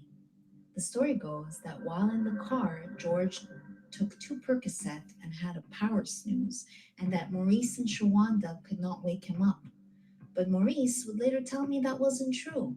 In fact, Maurice goes as far as to say that his bro didn't even do drugs that day, which is kind of hard to believe considering the fatal amounts of fentanyl in his system. Notice here, Chris Martin goes directly to Maurice. It's Mr. Adam who tells them to go out there again.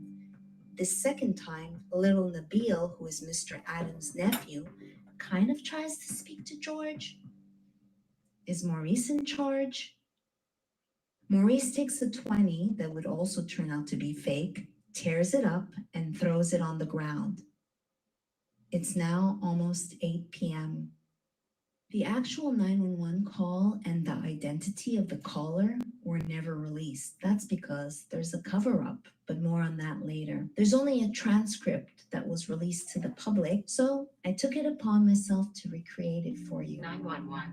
What's the address of the emergency? This is 3759 Chicago Avenue. How can I help you? Someone came into our store and gave us fake bills, and we realized before he left the store, and we ran back outside and we were sitting in the car. We tell them to give us their phone, put their thing back and everything. He was also drunk and everything, in return to give us our cigarettes back so he can go home. And he doesn't want to do that. He's sitting on his car because he's awfully drunk and he's not in control of himself. Okay, what type of vehicle does he have? And he's got a vehicle that is, one sec, let me see if I can see the license. The driver license. That's it. That's it for now. That's awesome. Isn't it? I'm so proud. Yes. Oh, there's so much in there that I didn't know actually until watching that just now. Yes, Like, yeah. yeah, like they were there for 24 minutes before they were said to have been there. They hung out in the store for 22 minutes. I've never hung out in a store for 22 minutes except the stupid phone stores that no one wants to be at because they take forever. But, like a regular store, like what were they doing? And they It's were like there they were before. waiting. They were there Yeah. earlier. They were there earlier, and it'll come to light. And it's painstaking, very detailed, actual journalism is what it's called. So Like creating the timeline is actually what detectives are supposed to do, but you're doing it instead. yeah, yeah. And the things that I found by looking under so many, every nook and cranny. Like when I say I know more about George Floyd than anyone on this planet, like try me. I'm not saying it out of arrogance. It's the same thing I did with the bees. Not that I know more about bees than anyone, but like when I'm done with this film, I will be an authority on the honeybees and colony collapse disorder, and the same with this. So luckily it doesn't. I saw some. I know that Candace and her people saw my trailer and that some of the elements were used, but she's not here to give you truth. And Yeah. and I really just in earnest I want to understand how these things are carried out. And it's very obviously I don't have all the answers, but enough that I'm concerned for my safety, and I want Yeah. nothing more to be done. And I'm very blessed for Sean Hibbler and his amazing editing to bring to life my vision. So thank you for showing that. And really it's the people that are helping me make this, because despite the fact that I've raised $1 million to make an award-winning film that's literally been seen around the world, was the #1 movie on Netflix, I'm not able to raise 15,000. I've been at it now for 8 months, and it's just, do you know, I bought all the footage. This is thousands of dollars that I've bought, all the FOIA documents, so and to pay the editor. So I rely on the people who are watching to please support. There's a book. I did this, excuse me, to bring to life something I was outlining in the book. And I'm like, you know what? This is a very simple premise to put things in a chronology, but it's genius because no one's done it. To be like they purposely put parts and pieces out of sync, out of order, so that I just wanted to be like, let me look at it. Let me see what the F happened. So yeah, I'm hoping to use this sizzle to raise the money needed to be able to finish. And then the book is being published by Logo Sophia. I got many, many rejections because people don't want to touch the truth or this case. And Logo Sophia, Chris and Steve had the balls to take on this title, because it's definitely not because I can't write or research. No, but you have a good track record of fantastic research and writing. Thank you, Lindsay. So yeah, they've published it. They've agreed to publish it, and I'm 80% complete. Yeah, in a realistic world where things were in any way fair or rational, you would have a full-time job doing this. You wouldn't have to censor yourself at that job because of who your funders were. You would just be paid well. You would just have time to do this. You would have support staff helping you pull off various tasks and aspects of it. And all of that would be true. And it's not true. And you're doing it because you love it and because you care about truth and because you want to understand it too. And I hope people out there, I just shared your link for Give, Send, Go, and I hope they want to help you and support you in this because you deserve that, and because we have to support what we love so that we all can continue to know truth, because we can't all go research all of this tirelessly, but we do all deserve to know. So I hope everybody out there, I always say too, we always think, oh, I don't have that much, I don't have enough, you have $1 probably. $1 You going to know, help you. $5 probably. $5 are going to help. So whatever you do have is everything good helps. enough. Everything Yeah. helps. And I tell people in her 6-week lifespan, a honeybee literally only makes a quarter of a teaspoon of honey. So the next time you look at a bottle of honey, consider that every drop counts. And even like on Gifts and Go, people leave me prayers.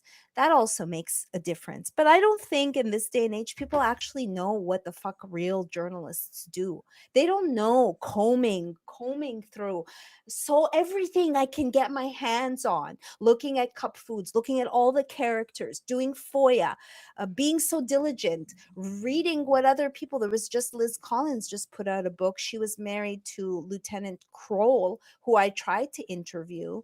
And to me, also, the people that I'm not saying Lieutenant Kroll, but anybody that doesn't want to be interviewed by me, whether regarding George Floyd or medical freedom, you're not real. You don't want to. And for instance, in this PSYOP, there was red herrings. So people might remember there was Timothy Jaffet, who is an attorney, that in August said that the real George Floyd died in 2016 or 2015. So he gave a few interviews. I was in the jungle in Costa Rica. Right away, I reached out to him and he said he's too busy with cases. I was still naive then. And I'm like, you can help stop the burning of the country and you're too busy Yeah. with cases? What? And then I tried and I tried again. And he was very passive aggressive and manipulative. And I was like, that guy's not real. And he told me, I said, okay, tell me when your George died. And he wouldn't even give me an exact date, but he was supposedly his guarantor, or his guide or whatever. And so I tried to pull the death records and I was like, you know what, motherfucker? I'm going to pull all the death records in all of Texas for 2015 and 2016. So I that's love how it. diligent. I even own George Floyd's debt. George Floyd owes me $20. I I love bought it that. at Cup Foods. So, and I thank Joel Gilbert for encouraging me, who directed, he's the filmmaker behind Trayvon Martin hoax. And so when I contacted Maurice, I had all these suppositions about him and I didn't expect to connect with him, but I really saw, yeah, you care about Black Lives Matter? I called Benjamin Crump. They recirculated all the charges and they put this man away, Maurice, I think because there's a trial that's beginning tomorrow. Jury selection begins tomorrow. I will be covering that trial as well, of the two remaining officers, Alexander Kang, who's Black, and Tu Tao, who's the Asian officer. And there's a tax evasion case for Derek, because this is really a money laundering operation having to do with the Mexican cartel and that story, and fake fentanyl. So I realized, because of Maurice, that the system is corrupt and they don't care about Black Lives Matter. I'm so sick and nauseated about these virtue signaling people, whether you're wearing your cross to virtue signal or your face diaper to virtue signal, it's still virtue signaling. I'm not saying obviously all cases of people Right. wearing a cross by any means, but many. So Yes. They're fake little semblances of like, oh, look at me. Here's what I stand for, even though I don't actually have any virtue. I want to make you think I do. And here's how I'm going to do it. This is the same thing that drove me insane when the same people who are celebrating Black Lives Matter and buying all the t-shirts and donating to that corrupt fucking sham organization, all of those people were excited about Kamala Harris to be their vice president. And I'm like, what? Did I say principal? That's how many years I spent in this school. Vice president. And that she fucking hurt Black people more than anybody. Like, Jesus just like Christ. I don't even Obama know did. that much. I just know that that was her record. That's what she was known for. And people were like, yeah, but she's like, I don't know, sort of not white. So go her. Yeah. She has boobs. I'm like, And that's it. and for the producers of Shadowland and you, Joe Berlinger, who think you're a filmmaker, you're a farce, that you're exploring people who are conspiracy theorists, but you have me presenting a thumb drive to Roger Stone, who I also didn't realize is probably not, is also a gatekeeper. And it's like, here's, can you please check out my project? You cut out George Floyd in every instance. You have me presenting my work. I read from my book to them.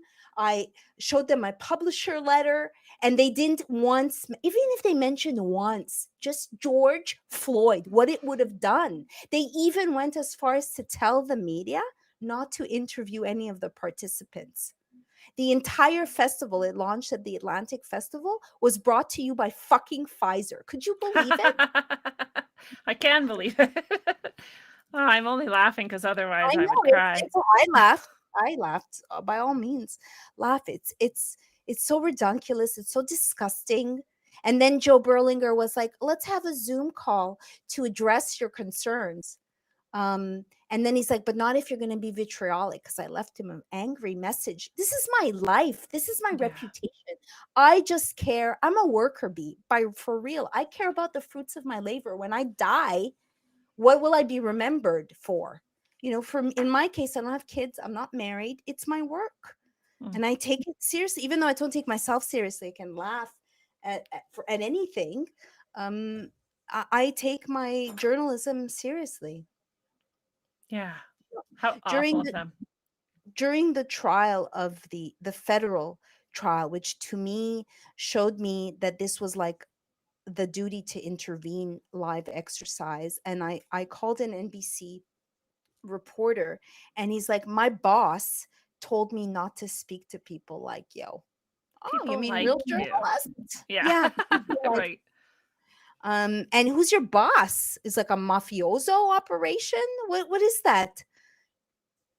Yeah, what's Disgusting. going to happen to you if you talk to people like me? People with an intellect and questions who have like the ability to actually put things together and make sense of them. Those type of people. No, they're gatekeepers. For instance, I said, that's not that's not George Floyd's real car. And he said, "Yeah, I know." I said, "Oh," so to myself, I'm like, "Oh, they do know certain things, but they just purposely leave it out of their daily report. So tomorrow, it's not a televised trial. I am I am forced to rely on pool notes. So luckily I know enough that I can infer and give context, but and what I do is I look at, let's say, four different reporters, and then I cross reference and I'm looking, but that's the best I've got. If I was supreme journalist, I would have gone to Minnesota, to Hennepin, but honestly I am scared for my life. I'm like, 5-5 on a good day. I don't want to risk it. Maybe if Maurice was out of jail, I would have gone. And it's like, he's a drug dealer. CPS took his kid. And when we spoke recently, he called me on Friday from jail. And the time before that, he's like, "Mimi, in on black and white, I look like scum." And I paused and I'm like, "Yeah, I know. I thought you were scum." And so then I see how the MPD, which is very corrupt, purposely, I mean, it's a system. They don't give a shit about Black lives. It's the truth. They promised Maurice Lester Hall that he was going to be a key witness, but as things progressed, they couldn't risk putting him on the stand because they have gaslit the shit out of anyone that dares to say this man was on drugs. Like, so they couldn't risk that, and he wasn't going to plead on behalf of Derek Chauvin, because also in these psyops, what I noticed is they compartmentalize. It's compartmentalization, as Red Pill said, within compartmentalization, and people have their blind spots. So let's say the Chris Martin, I interviewed him as well, the boy who took the 20, and I, out of curiosity, I said, "When you were going to the trial, did you have to do nostril rape?" I probably told him, "Did you do the PCR test?" And he's Yeah. like, "No." And then he offered, not knowing anything about me, he's like, "And anyway, I'm not getting the vaccine." I said, "Oh, why?" He goes, "It's too New World Order-ish for me." So he's able to say that, but because he's a young boy who has experienced racism, he can't can't fathom that the government would put this on. Mm. And so on one end of the spectrum are people that think it's all fake, let's say like my editor, and then there's Joel Gilbert, who believes that Benjamin Crump has a field day and can just take any case and spin it. But I just don't believe that, because there's too many oddities in this case. I Yeah. think it was planned.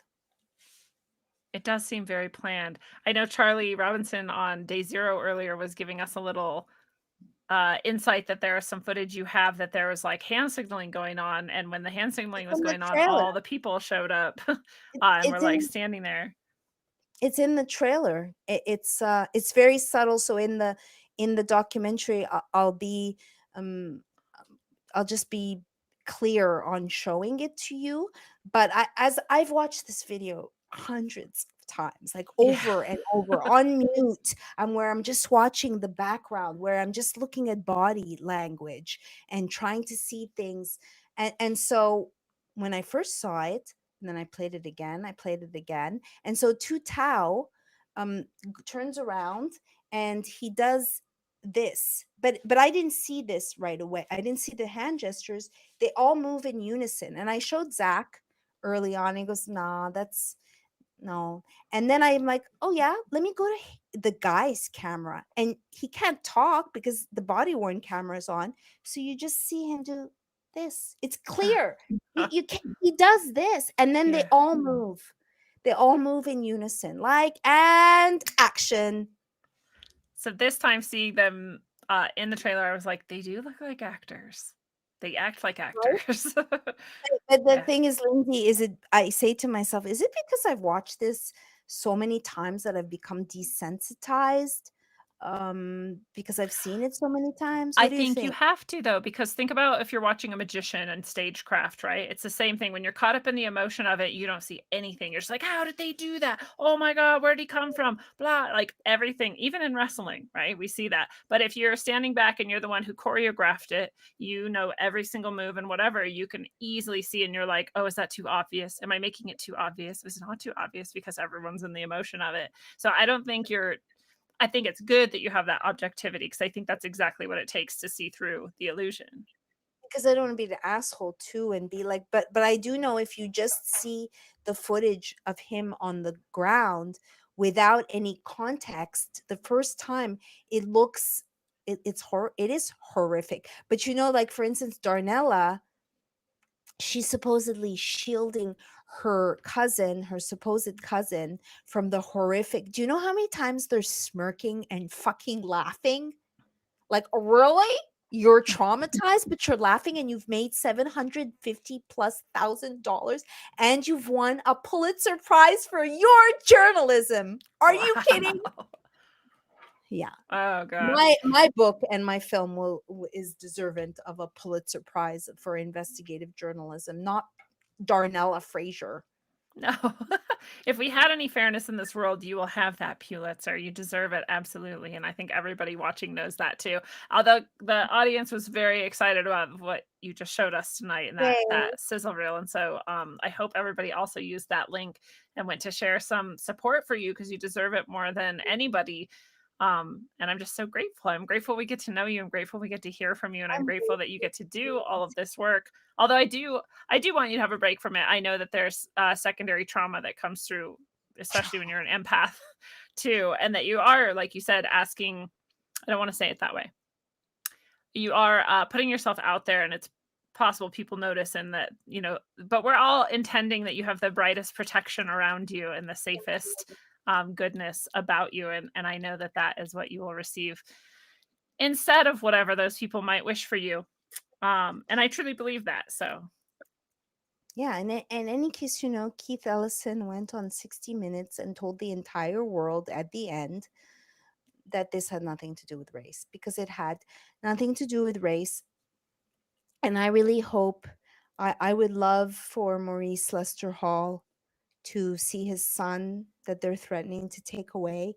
When I spoke to him last, I told him, Maurice, I don't trust Adrian Cousins, which is the public defender. I said, Maurice, she works for the system. So you know what happened was initially they told him, I believe, well, they did tell him, he went to a very prestigious drug rehab place. But the thing is, if he submitted himself, and they found him to have the beginnings of intellectual disability. So when I first talked to him, I said, they said basically you're mentally ill. And he's like, Mimi, does it look like I have an intellectual disability? No. So he was forthright about using drugs, and he did get cleaned up, but he didn't realize that they were stigmatizing him, and that they could say, see, you've admitted that you're mentally ill. And Yeah. then they sealed the case.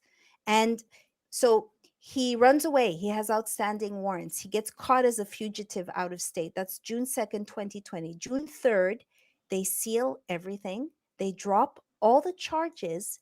And then June 4th, he's doing Good Morning America. So from my perspective, I'm like, this guy's working for the government. This guy struck some type of deal. But Yeah. then as things get closer, closer, closer, and my I don't know why my heart goes out to him. So then last on Friday when he calls me, he goes, Mimi, you were right. I got rid of Adrian Cousins, of the public defender. I'm gonna go pro se.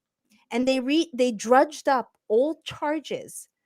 And so I started getting involved in speaking to him. And then I spoke to someone, and they said this to me, Lindsay. They said, did you ever consider that maybe they arrested Maurice because of you? Because you did that interview? The day after, just like look at the grace of God. I did the interview, exclusive interview with Maurice the day of the anniversary. The next day, they put a warrant out for his arrest. He disappears. I don't know where he is. And I'm like, where the fuck is he? So I started messaging people on Facebook. Do you know where Maurice is? Do you know where Maurice is? I said, is he in jail? And then I find someone who I think it was his sister or a proverbial sister. Now I'm talking to his mom. So if people want to say this, he's in the psyop. I'm speaking to his mom, and then I think I was honest, and I said, someone told me maybe it's because of me that he got arrested. And so then he stopped calling me up until this Sunday, this Friday. I don't know. I'm just really sad for Maurice Lester Hall, regardless of the fact that he's a druggie. He should have his son, and CPS is Yeah. not a good agency. Oh God, no. I think we all know what CPS actually does. They're like the child rapist services.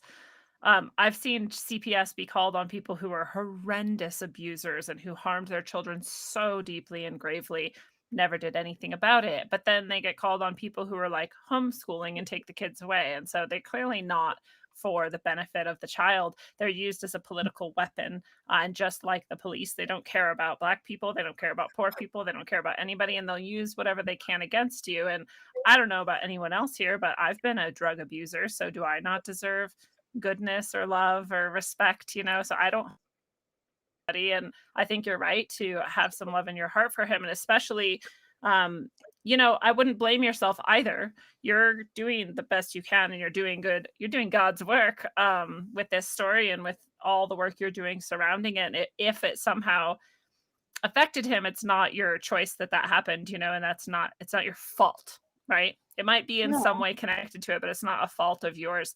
And so they're going to use whatever they can against him for sure. But it's awesome that there's people like you who see past that and through that, so that and maybe you even gave him a chance by letting him know public defenders are very likely going to get you in worse shit. That's their job, to keep you enmeshed in the system and not get out of it. That's a favor you did for sure. Yeah, thank you, Lindsay. I started sending his mom links on BLM, links on communism, and then I was looking into blood, and I started looking into plasma. Be like, why are they going into Black neighborhoods or poor neighborhoods and then shipping the plasma to Switzerland? What the And hell? so then I sent that to his mom, and the next time I talked to Maurice, he goes, Mimi, when I get out, I'm gonna start selling my plasma. And I'm like, where are the churches? Where are these agencies to rehabilitate people? So he was clean for a long time. And we did the interview. They said that he violated his probation, which was a voluntary, and because he didn't go into a treatment center. Yo, we did the interview from a treatment center. Mm. Sure, he has his agenda. Sure, he's a liar. I know that he's lied, even though he's been forthright. He believes that drugs didn't kill him. I think I say, is this like just a series of unfortunate events like Lemony Snicket's? Would he have died if he didn't have those drugs in his system? I would go as far as to say that perhaps George knew. I'm sitting on something that indicates that perhaps he knew and he was beholden to the authorities, and perhaps That's it's what I'm not too wondering about shabby. Maurice too. How what do you mean? That he knows? That He he's was playing his role that he needs to, in his opinion, play for whatever reason, perhaps to protect children or others. right, and I've been told that, and I consider it, even though my heart does go out. He would not admit, but like when I spoke to his mom on Friday, she said, we all know what happened to George. We saw it with our eyes. And I didn't have the heart or the gumption. I didn't want to get into an argument with her about something called camera perspective bias, Yeah. depending, depending on the angle, because I believe everyone has their blind spots. And the truth is, I mean, there are lots of police brutality and there's a lot of That's the rapes. And hard thing. And the people in neighborhoods often where this happens are like the most sensitive to it because they see it so often, and especially when it's like, oh, I feel like that is something that has almost happened to me or something, then you feel it even more. And so that's exactly why they chose that though. Like this is why it's yeah, because it's such a raw nerve for so many people, and they finally can, use that. This is something talked about in Brave New World. It's something talked about by Tavistock. It's something talked about where you contain, and suppress emotion, and then you give it an outlet. And now you've got your whatever you need it to be. And they knew exactly what they were doing. they made him literally a modern messiah. and Mm. and if you go, it's hallowed ground, like Jesus, like where he died, you cannot even step. There's flowers. It's hallowed ground, and they did compare him to Jesus. And the fact that Joe Biden has sniffed Gianna Pink Floyd twice and said the things he said, that he had more impact than Martin Luther King, um, is very interesting. It's very interesting and Yeah. bullshit. What can I say? Right. Or And maybe it's true from his perspective when he's like he's had more effect than Martin Luther King on bringing about the New World Order or right. whatever. And to your point, that this is a Jesus Christ, in that they infuse all the injustice into one person, and somehow it's supposed to make all wrongs right, while it absolutely doesn't. When they won the biggest wrongful death civil suit in history, the 27 million, and Benjamin Crump was giving a press, which this happened purposely during the jury selection, but then they said that they didn't taint the jury selection. There were people in the audience that said, how about my family's black life? Like, are you going to use any of that money for that effect? And after my experience of calling Benjamin Crump and go, how about Maurice? How about his black life, yo? Gonna help him? No call. So it's not real. It's disgusting. There was one, Philanese Floyd is a supposed brother, and I called, and the wife answered, and I said, I'm an independent journalist, and she's like, what do you know about the truth of George Floyd? And she hung up, and I'm like, nothing, if nobody will talk to me. Yeah, like that's the point. I would like to know more. Right. Ugh. So thank you Oh, for it's letting me go off on this. Oh, thank you for sharing it with us. I love hearing about it because I actually don't know very much about it. I don't have time or insight like you do. So getting to see it from your point of view is really awesome. And I can't wait to do it even more with your book and the film. It's going to be really, really exciting. I'm so glad we got to watch a little bit of it and hear so Thank much you. about it tonight. What else do you want to share people with people? We've got the link. Um, I don't think I had the link by the time I You made the give me description of the coupon show, so I'm going code. to update that. Say it again. Thank you. Your coupon code if anybody wants to go Oh, to Honey Colony. I don't know what products you have tried, Lindsay. Have what? I've just done the CBD. Oh, okay. I'm yeah, because I'm doing so many things all Yeah. day long every day that I'm like trying to just incorporate one new thing at a time so I can really like gauge what I need to keep and not, but now I really want to do that suppository thing that you were talking about, which I laugh about to everybody. I'm like, it's funny that all my audience knows like things that I'm doing to my digestive system, like a little too much information perhaps, but it's good. We need to go there sometimes. So I wanted to start doing that as well and more. I basically want to do most of the things on your site. I just have to be picky and choosy because I'm not insanely wealthy yet. But most of the this is what the government came after me for. Most people still don't know today that in 2020, the FDA, the FTC, and the DOJ launched Operation Quack Hack.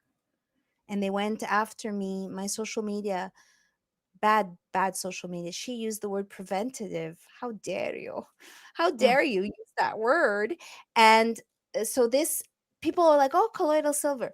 This is not colloidal silver, although I sell a machine to make colloidal silver, and when I give consults it depends what they're reckoning with. So I use the colloidal silver for a long time.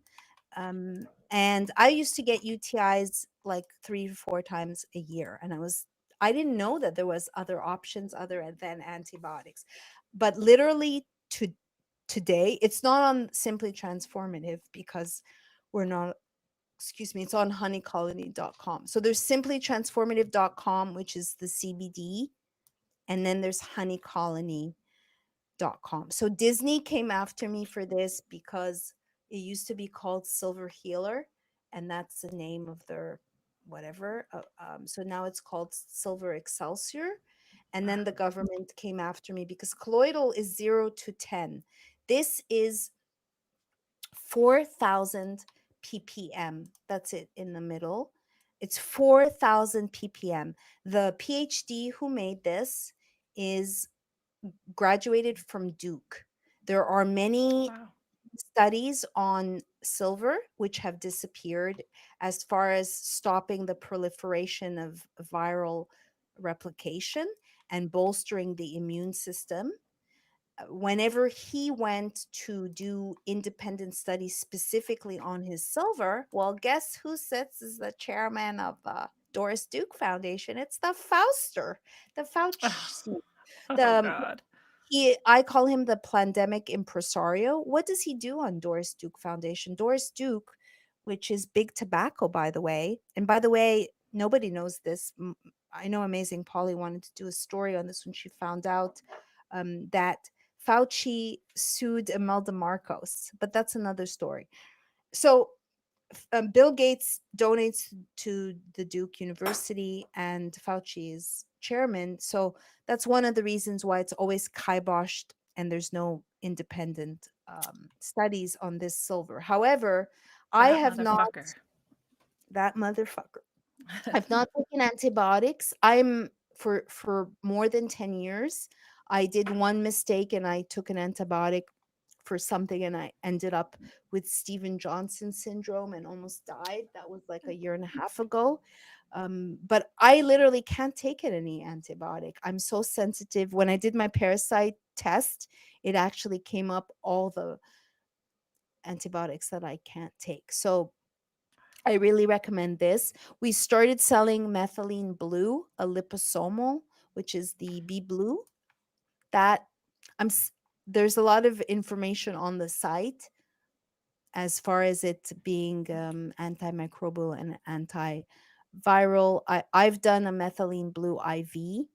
When I did ozone, I did 3 10 pass of ozone, which really, really helped me with my mold. I'm a big, big, big fan of ozone, hyperbaric chamber. I wish I was like Michael Jackson and had a hyperbaric chamber. Wow, I so wish Yeah. that.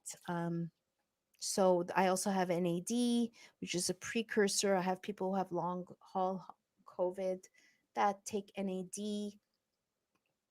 And again, there's articles. It's a magazine and a marketplace. And I was literally one of the first in the nutraceutical space. And from 2015 to 2016, our sales went from 200,000 to a million when I introduced CBD with no VC capital. And now, because of all the attacks, we're trying to recover because I created this company because of the shareability of Facebook, which I thought was about connecting and sharing. Yeah. But I didn't know that I was going to become on a shit list with Facebook, with Twitter, with Google. It's insane the amount of attack you have received is beyond most people. So this is how people should know that what you're doing is right and good and true and beautiful. And so if you click the favorite things tab on rogueways.org, you can scroll down and find Honey Colony right here. There's a couple different links. So if you do want to do the CBD, that's that Simply Transformative site, is different, or you can click the other two links and they just take you to Honey Colony where you can And that any of the stuff. Nourish is I created that. It's ozonated with jojoba and beeswax and bee pollen for the skin. It's very, very little, goes a long way. There's one with patchouli because I love patchouli. I know some people absolutely hate patchouli. And so there's one that doesn't have a scent. The Curious is the lubricant. And I thought that we gave you a coupon code for your audience, but maybe we did not. I think we just have the links. Okay. Yeah, if there is a coupon code, I will share it with everyone happily, but I don't think I have it. Maybe we can do that in the future. Yeah, But I might even have one and just didn't understand that I had one. That's possible too. it's possible. I will look. I'll look after the show to see, and then in retrospect, maybe you can put it in the description. I'm making Yeah, I that. can put it in the description and I can also tweet it out and put it in locals, rogue.locals.com, and on the Telegram chat if people are there. But for now, you can just use the link on that. I will create. If there isn't one, is that okay? That I can create one and give it to you tomorrow, or is that Yeah, too late? that'd be awesome. No, that's perfect. I can update this at any time, the notes here at any time. Because I also So want to put your Give Send Go link in the description for people so they can just click over no matter where they're watching or listening. So I'll update a few things there. Even though I shared it in the chat here, I know a lot of people just listen. More people listen than anything else, actually. So I want them to be able to easily get there as well. So I'll we just can put say both of those in. if I do Rogue 10 for 10% off, so ROGUE Awesome. 1010, but it will be active tomorrow after this call. I will look to see that, and I'm going to message my affiliate manager to see, to Well, see that. that's Yeah, very kind of you. I love that. Savings for all the Rogue Warriors out there. Rogue 10 will be the discount code. I will put that in there too. By the time this is up on audio, anyway, people will be hearing it. And any of you watching live right now or before Monday, you can just wait, hold off for a day, and then use that coupon code tomorrow. So absolutely. unless you just want Maryam to have all the support No, and that's don't care about fine. 10%. I'm happy to give 10%. It's possible also when they go, they get anyways 10%, but it'd be nice if you go through Lindsay and you use the code. By all means, I'm all for cross pollinating I love and that. giving discounts. I had someone want to see an interview that I did, and they're like, they don't have the funds, but it's like I give so much away for free. It's like if people knew. So I'm not able on Rockfin. And anyways, when they subscribe for $9.99, I don't believe that goes to us anyways, right? It goes No, to Rockfin. it's all of us, all of our exclusive content they get for that price. So when people Yeah. say they can't afford Rockfin, I'm like, oh, I mean, I think you can. I'm sorry. But maybe you're really that hard up. But if so important for you to be on Rockfin at all, you should probably maybe look to find ways And to have a little bit more and to abundance in your tell life. your audience, it's like the government has come after me. I lost my GoFundMe, like I'm an OG, and my PayPal in 2017. And I was telling people then, don't use GoFundMe. They're big pharma affiliated. Chase, which is JP Morgan, Vanguard, Rothschild, closed my bank account. And then someone went to me and said, Maryam, have you just looked at the links between BLM and Chase? And I learned that they invested, quote unquote, $30 billion to eradicate racism by giving loans to minorities. So I call and I'm like, last time I checked, I'm kind of brown. Yeah. Why did I get, I'm North African.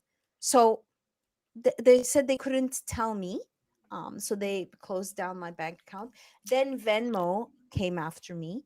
Then now Zelle, I use Zelle. I have Wells Fargo, which I've wanted to move away, but I've been with them like a quarter of a century since I came to America from Canada.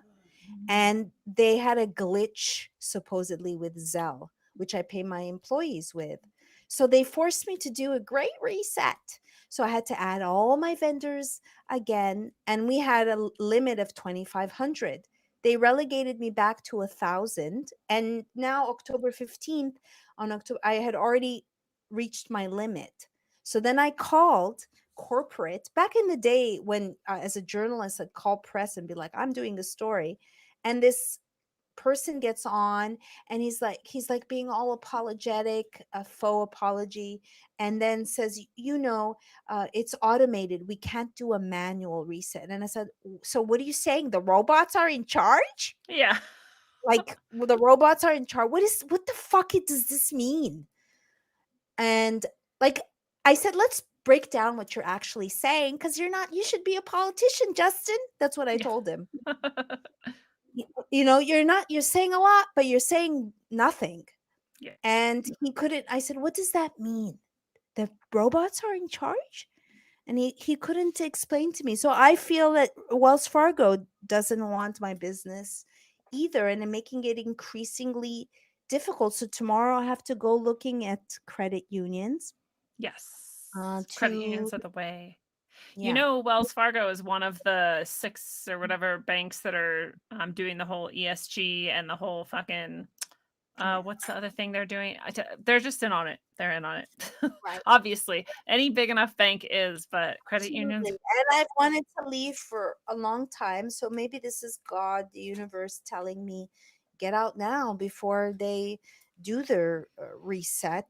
And excuse me, it's interesting because my bookkeeper's reaction was, but Miriam, it's a big bank. You don't want to leave. You get a lot more features. And so I don't know how yet credit unions work, and because you have to go through a criteria, right, as well, to get accepted, from my It understanding. depends.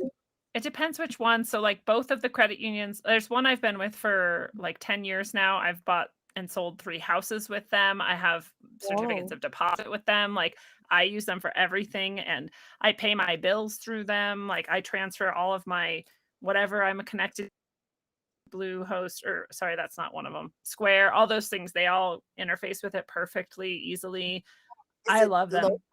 to your That one state? has 2 branches and they're in Washington. I don't even live in Washington anymore and I still use them. But so I'm Oh, about to wow. open one here in Colorado where I live, and it's the same. They're just like, "Do you live in this city?" And I was like, "Yeah." And they're like, "Cool, you're in." I'm like, "Cool." Show them my ID, show them that I actually live here.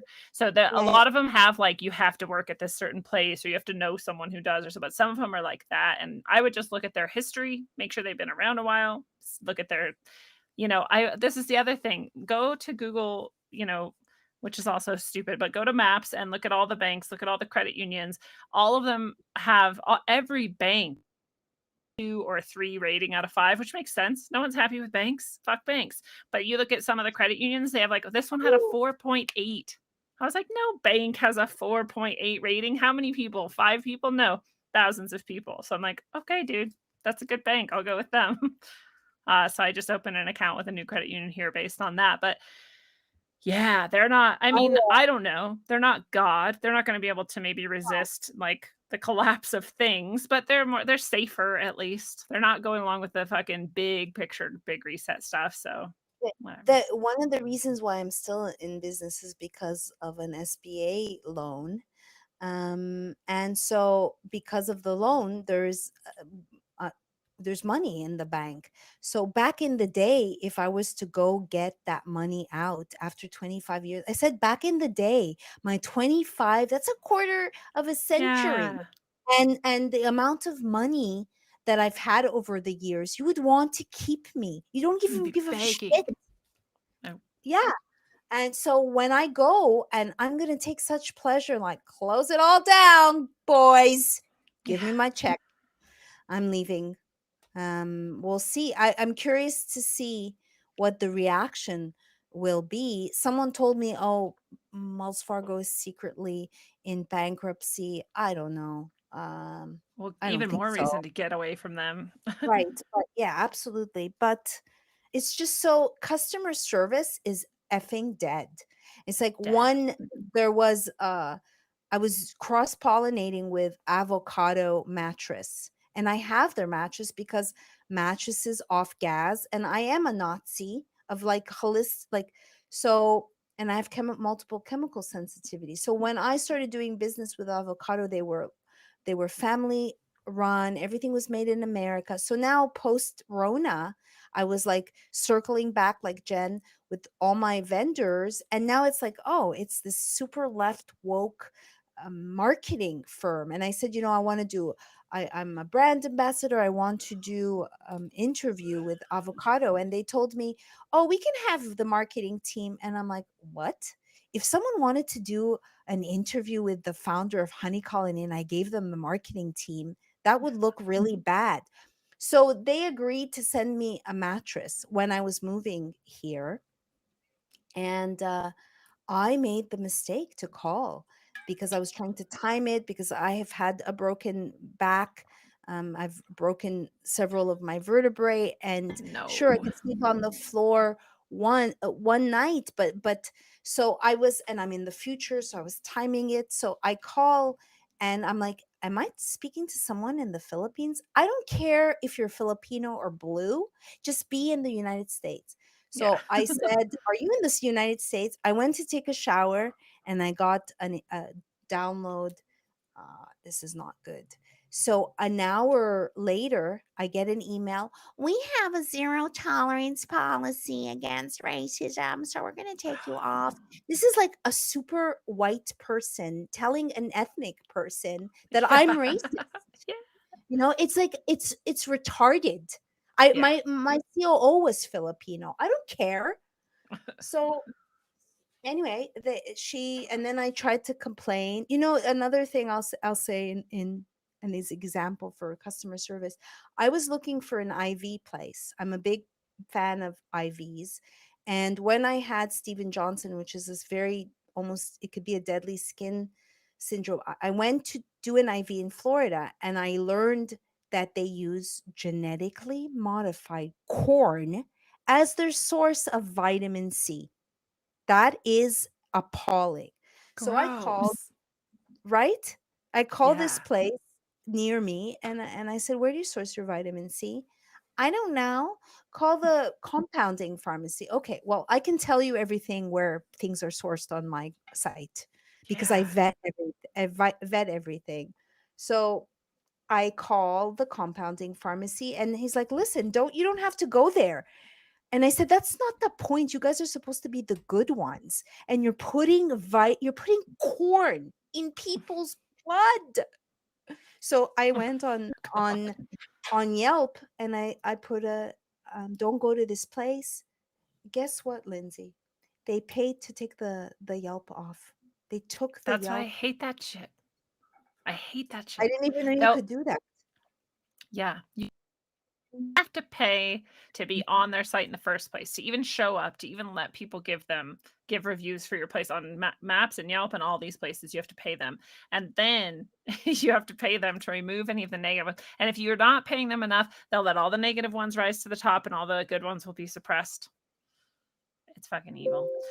All these places are trying to run the world and trying to extort everyone in the process. But yeah, customer service is dead. And you ask a question, and when the person says, I don't know, you're like, well, can you fucking find out? I mean, Right? that's your job. Like, Jesus, just go find out.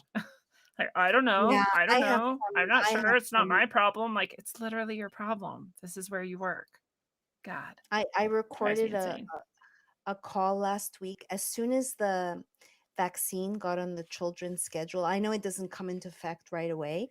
So I was on Craigslist posting something that I'm trying to sell, and I noticed they're doing a study offering $2,000 for parents to jab their children 6 to Jesus. 11. So I called and I pretended I'm a mother that wants to whore out her child to scientism. I love And but that. I'm playing, I'm like, just, so like, or don't you usually do tests on clinical studies before, but it's already allowed to kids, but now you're doing, I said, is my child a lab rat? Just to like gauge whatever. And it was Novavax. And then the next day I called the clinic. I pre-approved because I psychologically went through, to answer the right things to make it. Yeah. And then I spoke, it was a young Black woman, and I said, are you aware that there's the sudden deaths is because of the vaccine? Are you aware of all the athletes that are dropping dead? Are you aware of all the clots? She didn't know any of it. Like, I wasn't mean to her. I know she's just doing her job, but she was clueless. What rocks are these people living under? I genuinely don't know. And I genuinely wonder if there's actual mind control going on already. Um, there's that whole fiasco about that I covered last year, or the year before. Remember, time is really weird for me, especially lately. Like you were talking about, time is weird. But whenever I covered it, I want to say it was at West Point. It was a decorated like general who was presenting about mRNA mind control and how you would use mRNA. And he didn't say 5G, but he said, radio frequency Is technology this to an old talk? James Giordano? No? maybe.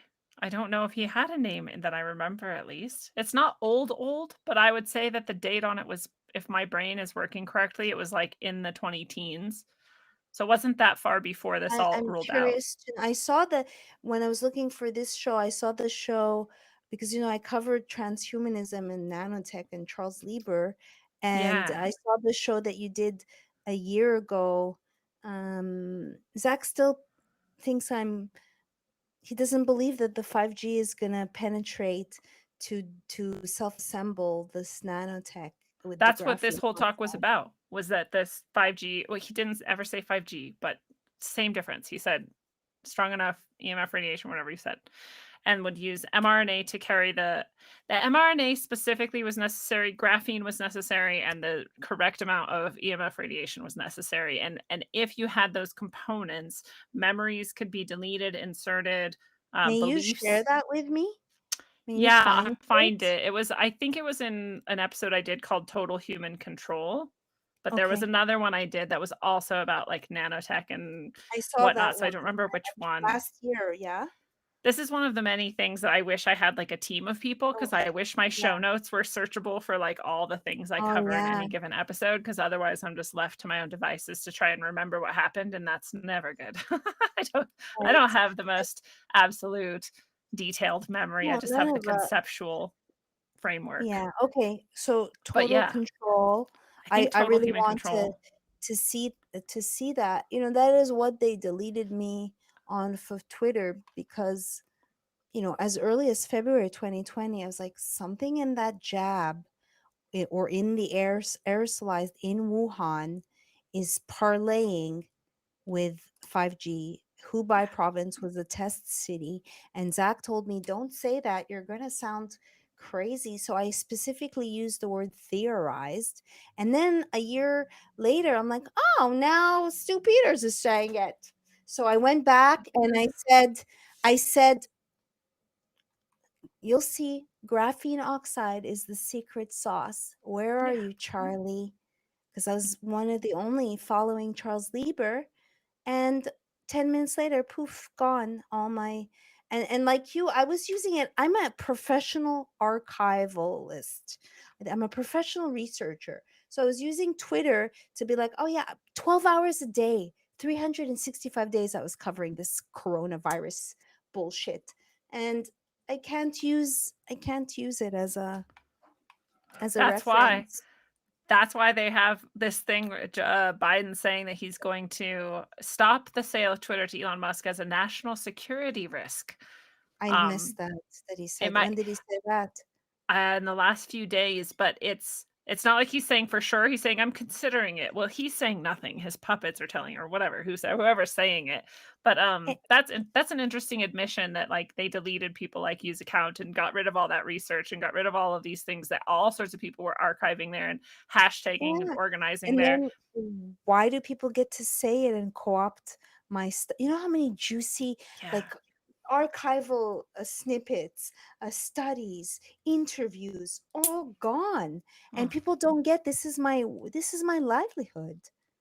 Yeah, and then Um, like you said, to see someone else either half-ass it or sort of mention it, not even do as good of a job, and then also bury the actually the lead, of it, like, so frustrating for you, I'm sure. yeah, it Beyond is. It is frustrating. very frustrating. I did one interview. I think it was the last red pill interview I did with Zach Payne. Maybe 4 or 5 months ago, and then this guy appeared on Twitter and he said, you're the only one I know who's done more research than me. And he created this telegram, and it was prolific. I mean, I would be like, okay, I'm doing the chapter on the four funerals, and then I'm like, what do you have? And so I'm so deep in the bowels. Of course, when you read the book, it'll be laid out, but for me to be like, I found this, just call a friend, it's not the same thing. This guy was resonating with me. So in my chapter on the four funerals, i I learned with his help that the government put forth the funerals. The what? Why is the government putting George Floyd's funeral? And then I found out that the firm has ties to the Podestas and has ties. They were paying an NGO in Ukraine in 2016 to paint positive relations with Ukraine. So then Wow. he responded and he goes, wow, you're really walking into the lion's den, because I could never do. He didn't even tell me his name. I called him Run. um, and then it crossed my mind. He told me something's come up, and I'm gonna be gone. And he left, but the telegram was still up. And then I'm like, what if he deletes it? And I did a backup, Good. and then last week it's all gone. He erased it all. I was gonna say, And I think we shouldn't rely on Twitter or sorry, Telegram or those things either, because I think oh no. they're gonna do the same thing. Oh yeah, Telegram. I've been telling people because I've been censored there. I'm censored everywhere. They fucking hate me. I'm on a shit list. Someone's shit list. Yeah, a bunch of people shitless. Yeah, Well, maybe I'm it's big sure. pharma that passes on. It's the government. Big pharma's one. Big tech. It's all the same. Yep. And I don't know. I had even thought, Lindsay, to change my name, to change my identity. So I don't know. It's like I can't go to someone and say, please, can you restore me? Can Yeah. you, like, Can you right? Unfuck unsuppress me? me? Yeah, Yeah. I don't know. No, because it wouldn't be worth it. They'd be like, well, we can, but you see this baby over here. You know what you're gonna have to do to the baby. I think this is why people like you and I, our souls knew not to have kids in this life. Right? Like you don't want that collateral on you. Just in Nah, I'm case. birthing other things. The sad thing is, the truth is, we'd be amazing parents, Yep. right? We'd be The amazing, best. attentive parents. Don't talk down to the child. If my child, like when I told my parents I have an imaginary friend, if my kids told me I have a, really? What's their name? Where are they? Can I Start speak to writing them? down what they say to you. Right? That's gold. That is gold. That is gold. I just would really have fostered, and now I have to say, not to be negative, but when I see little children, I'm psychically, please don't let your parents jab you. I just think, oh, this precious little baby. There's one, I was at the Reawaken tour and I went to lunch with Zach and a friend, and I was having this like psychic love affair with this little baby. He was looking at me, and I've noticed recently the kids will like really zero in on me and like look inside of my soul, Because you have a and bright I'm aura. telling, I don't know what it is. I That's don't it. know what it is. I do know that people with a lot of light, the cabal, the forces that be, they don't like that. They don't No. like that shiny stuff. They want to take the shiny stuff, and they must think I'm a cockroach. I'm still here, motherfuckers. Yeah, Choose to be I try. silenced. I love And that. yeah, and it's not. I'm not taking it lightly. I don't take it lightly. No. Um, but at the same time, I'm in earnest, like you said. Just want to understand. I didn't know the shit that I was gonna find, and I remember the person that went on to work for Mont Satan when they said, "You better watch your tires if you're gonna go after Bayer." I was so naive. I was so naive. But when we went in the movie, it's not in the movie, but we went to meet with Bayer in, I believe, North Carolina. And on the way out, I told my co-director, George Langworthy, could you take a picture of the awning? They stopped me and they made us delete the image. During the interview, they didn't even let me record the interview of them denying any links. And then I also interviewed with the EPA, and they had a hound dog talking to a PR person, talking to the lackey that was giving me gibberish. And as soon as my questions got heated, it's time to cut the interview. So none, yeah, I don't doubt. We know. I want to share that, the Operation Quack Hack that came after me. That's how I met Mark Grenon of Genesis Church, who was donating in their church chlorine dioxide. So it's been 2 years, and he's still in jail. He was in Colombia. In Colombia, it was a joke because they pay 20,000, the American government pays the Colombian government $20,000 a head. Like, Mark could shtup his wife. He could speak on the phone. He had a phone. He had a cell phone in the jail. So they extradited him to Miami, and then I get a message that they're taking him to Texas to a psychiatric prison to evaluate his mental health, where they forced a TB shot, where they, just have him in shackles, going through tunnels, bending over, looking your ass crack to see if you're carrying drugs. And he's still there. He's there with there's people who are there from J6, and he still hasn't had a trial. Meanwhile, my friend and colleague Sterling Hill, who is a scientist and is an expert with genetics and genetic SNPs, and also works with chlorine dioxide and this water that I think it's molecular hydrogen. It's polarized, so I'm just experimenting with it. They She had sepsis and she wasn't able to beat it naturally, so she went to the hospital, and she was talking about a Kennedy senator, and they wrote in her chart that she thought that RFK was going to come pick her up. So they took her to a mental psychiatric hospital. She spent 8 days there, and they put her on 30 psych meds. Jesus 30 Christ. psych meds. And That's so torture. I'm It's medical part of a torture. group, and then I called and I recorded them, and I said, I've been told that my colleague is being kept here uh, without her will. And they laughed in my face. They wouldn't tell me she was there. I knew she was there.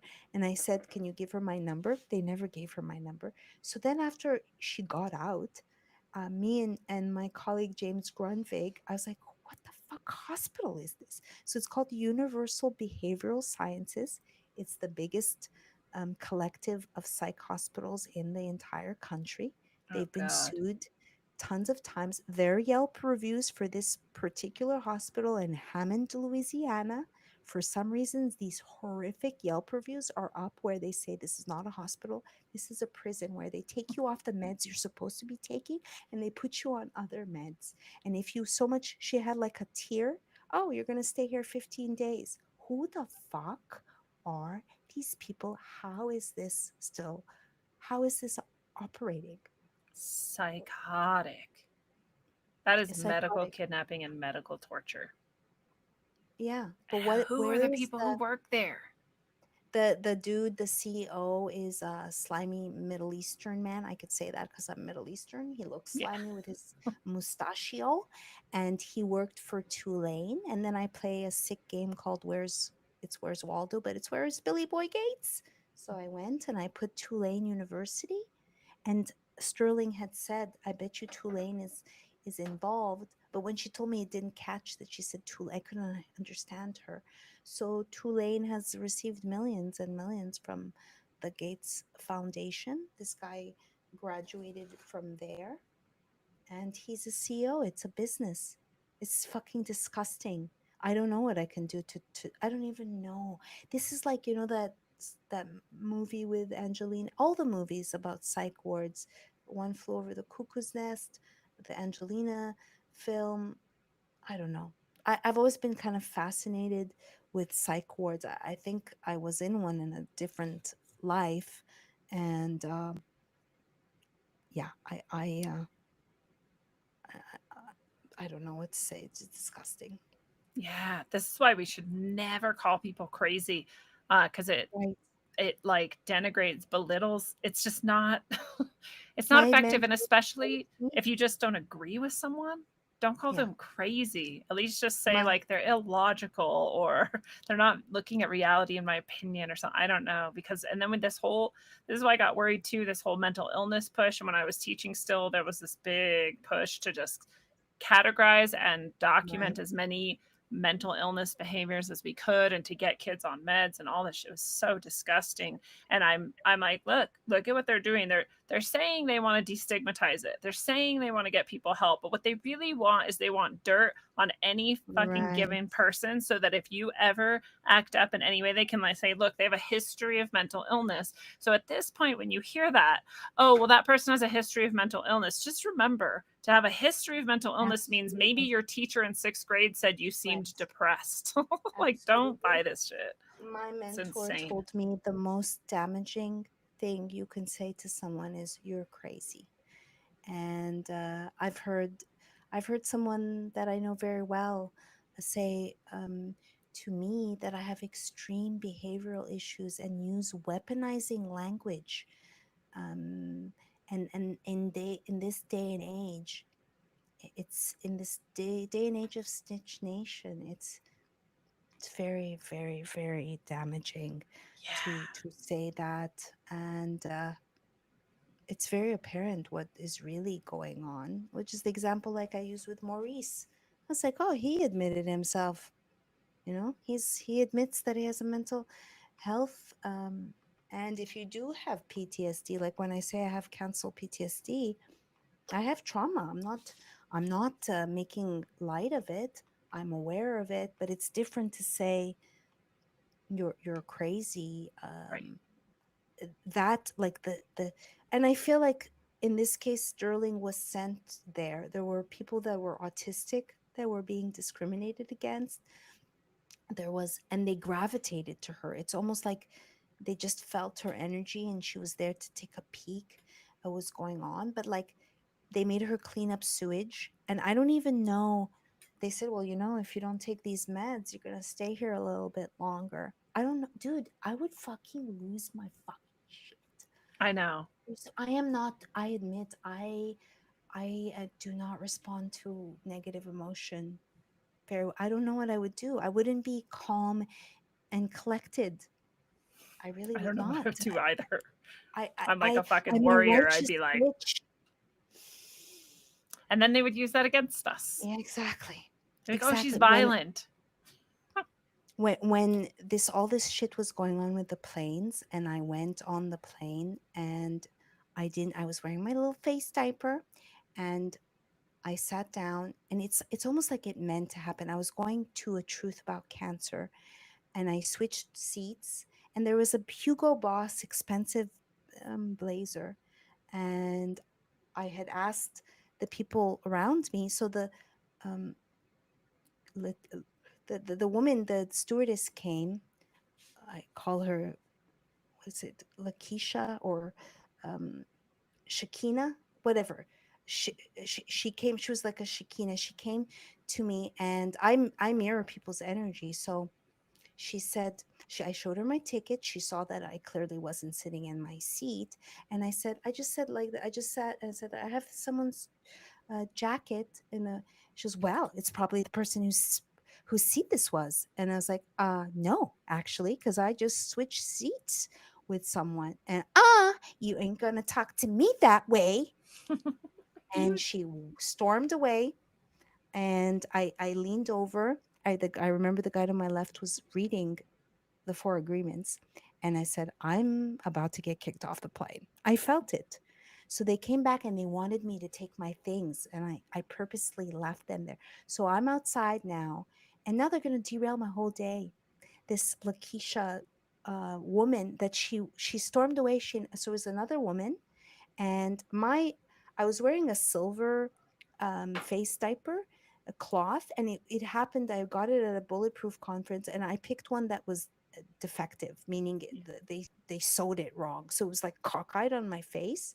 And I was like, fuck my ego. I literally got on my knees on the floor and I said, please do not derail my day.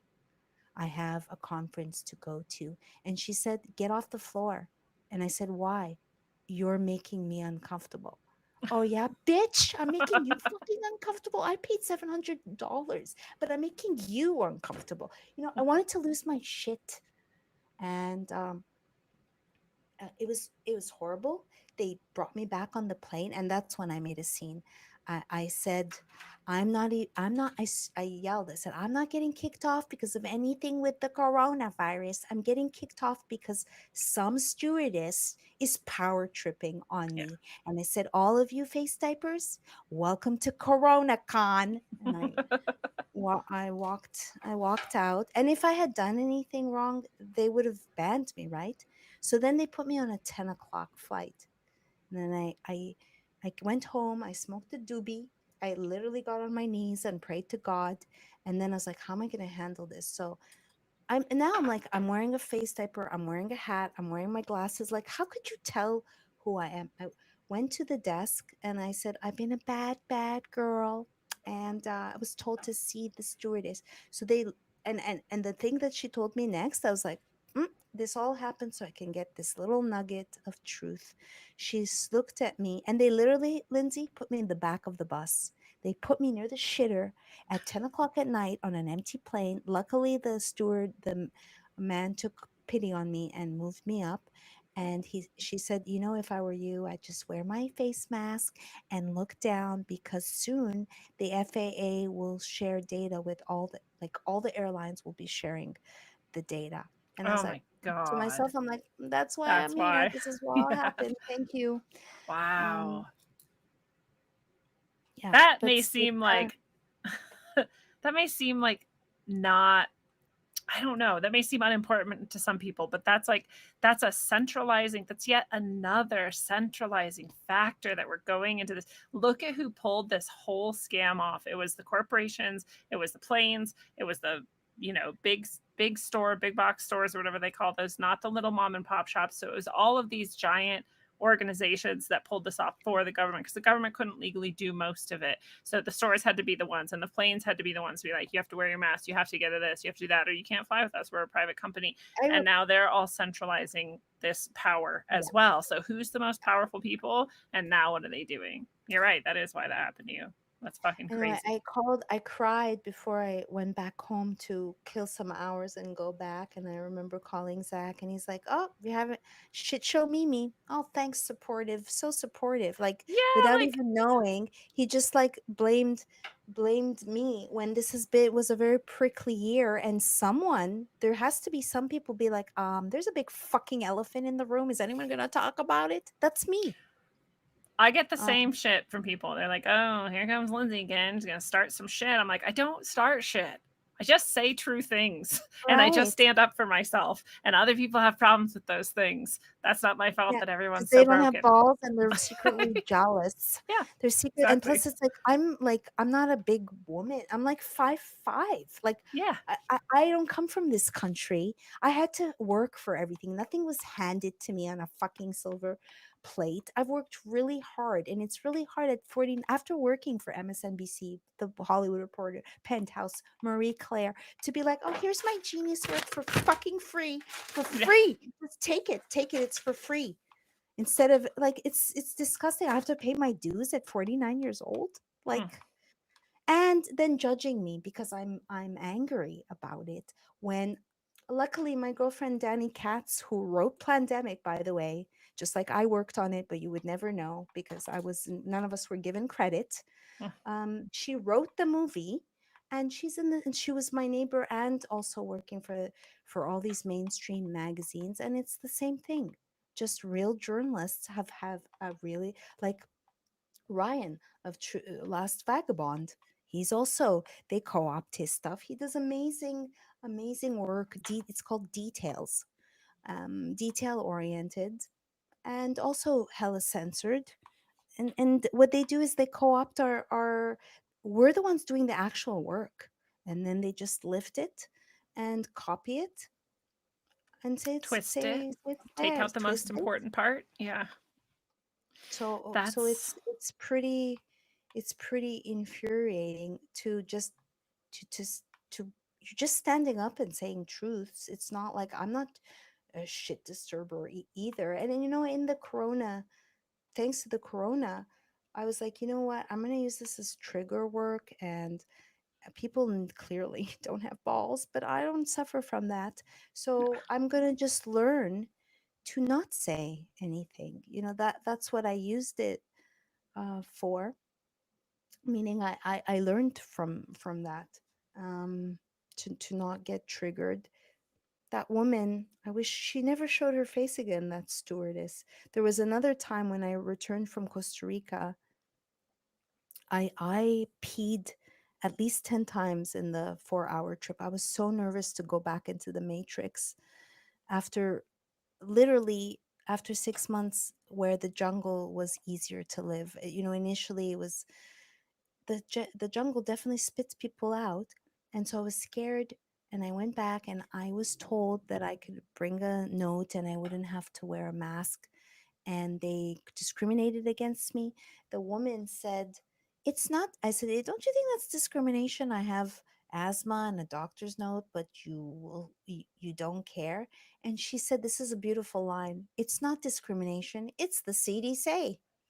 So I felt I was recording, but I was just on the ground, just picking up her voice, and my intuition was like they're debating whether to kick me off of the plane. This cunt Mm. woman.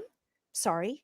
So at Oh the no, she end is a of the cunt. trip, I went straight up to her and I said, "You know shit about health. I'm an actual health professional. You're just a robot repeating." And I walked off. It's like actually depriving, telling people. She goes, "If you can't wear a mask for 4 or 5 hours, then you just can't fly with your health You're just conditions." stuck forever in the jungle and you can never go home. That's all. You're like, dude, listen to what you're saying, you psychotic person. These people are psychotic. Yeah, or I'd Um, go on a plane and I'd be like, I'm eating pistachios for 2 hours.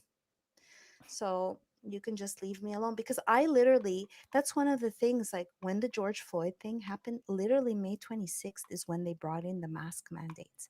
So guess what? When I wore my face diaper for the first time, what came to my head? I can't breathe. yeah. Well, that was the weirdest thing. So that happened to him. The masks came in. There was people who were doing protests and they were saying, "I can't breathe, I can't breathe." And I was like, "Cool, While people they are were protesting against the masks." No, they were protesting for Black Lives Matter. And I was like, "This is so confusing, actually." And then all these songs started coming on because I go to the gym, and I try not to like take in any of this new music because I'm sure it's all tainted with who knows what. But at the gym, it's just on, it's playing, and I should wear headphones, but I don't. So I get some of it, and all these songs were coming out that were like, "I can't breathe. You take my breath away. I can't breathe when I'm with you." And like all these things really? about not breathing. And I was like, this is a giant magic spell going on right now about taking our breath away. I did an episode and we were talking about and it like hit me just how powerful it was that the spirit is breath. That's what it's called, like, and to respire, inspire, like, Mm, all of this is about breath. God gave breath. right? This is our life. This is our soul. And they're talking about taking the breath away and not being able to breathe. And I'm like, it's literally this spiritual fucking black magic spell. And they're coming at it from every angle possible. Right? And look what happened. I really feel like a bunch of people were like, okay, here's my soul. You're right. I can't Right? breathe. So fucked Right. up. So fucked up. When the next day, it was May 26th, and one of the first red flags in the George Floyd was they were interviewing on TMZ the supposed sister Bridget, and I'm into details, right? So she's wearing, and I can't breathe, and I'm like, oh really? Are print shops essential? Where did you get that T-shirt? Did someone FedEx it overnight? Overnight?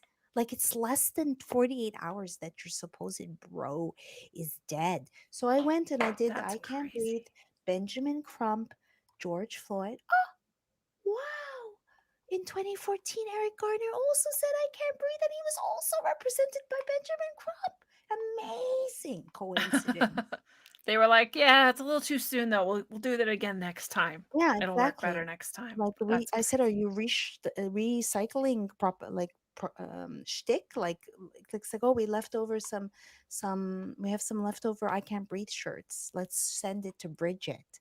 It's like bullshit, So complete crazy. bullshit. And the true fact that I personally, if I wear a face diaper, I can't breathe. Yeah.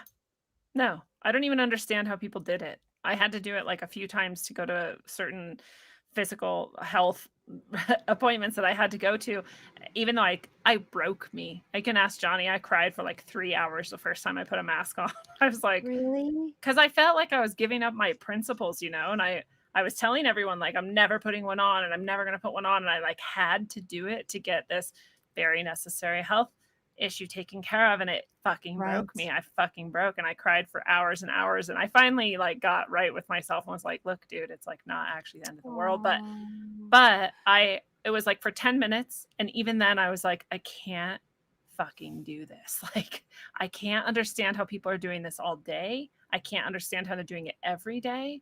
I making don't the get it. Like I troublemaker genuinely because don't understand how they're surviving this because it is fucking killing me. I only came to one nostril rape test Mm. so that I can have my surgery.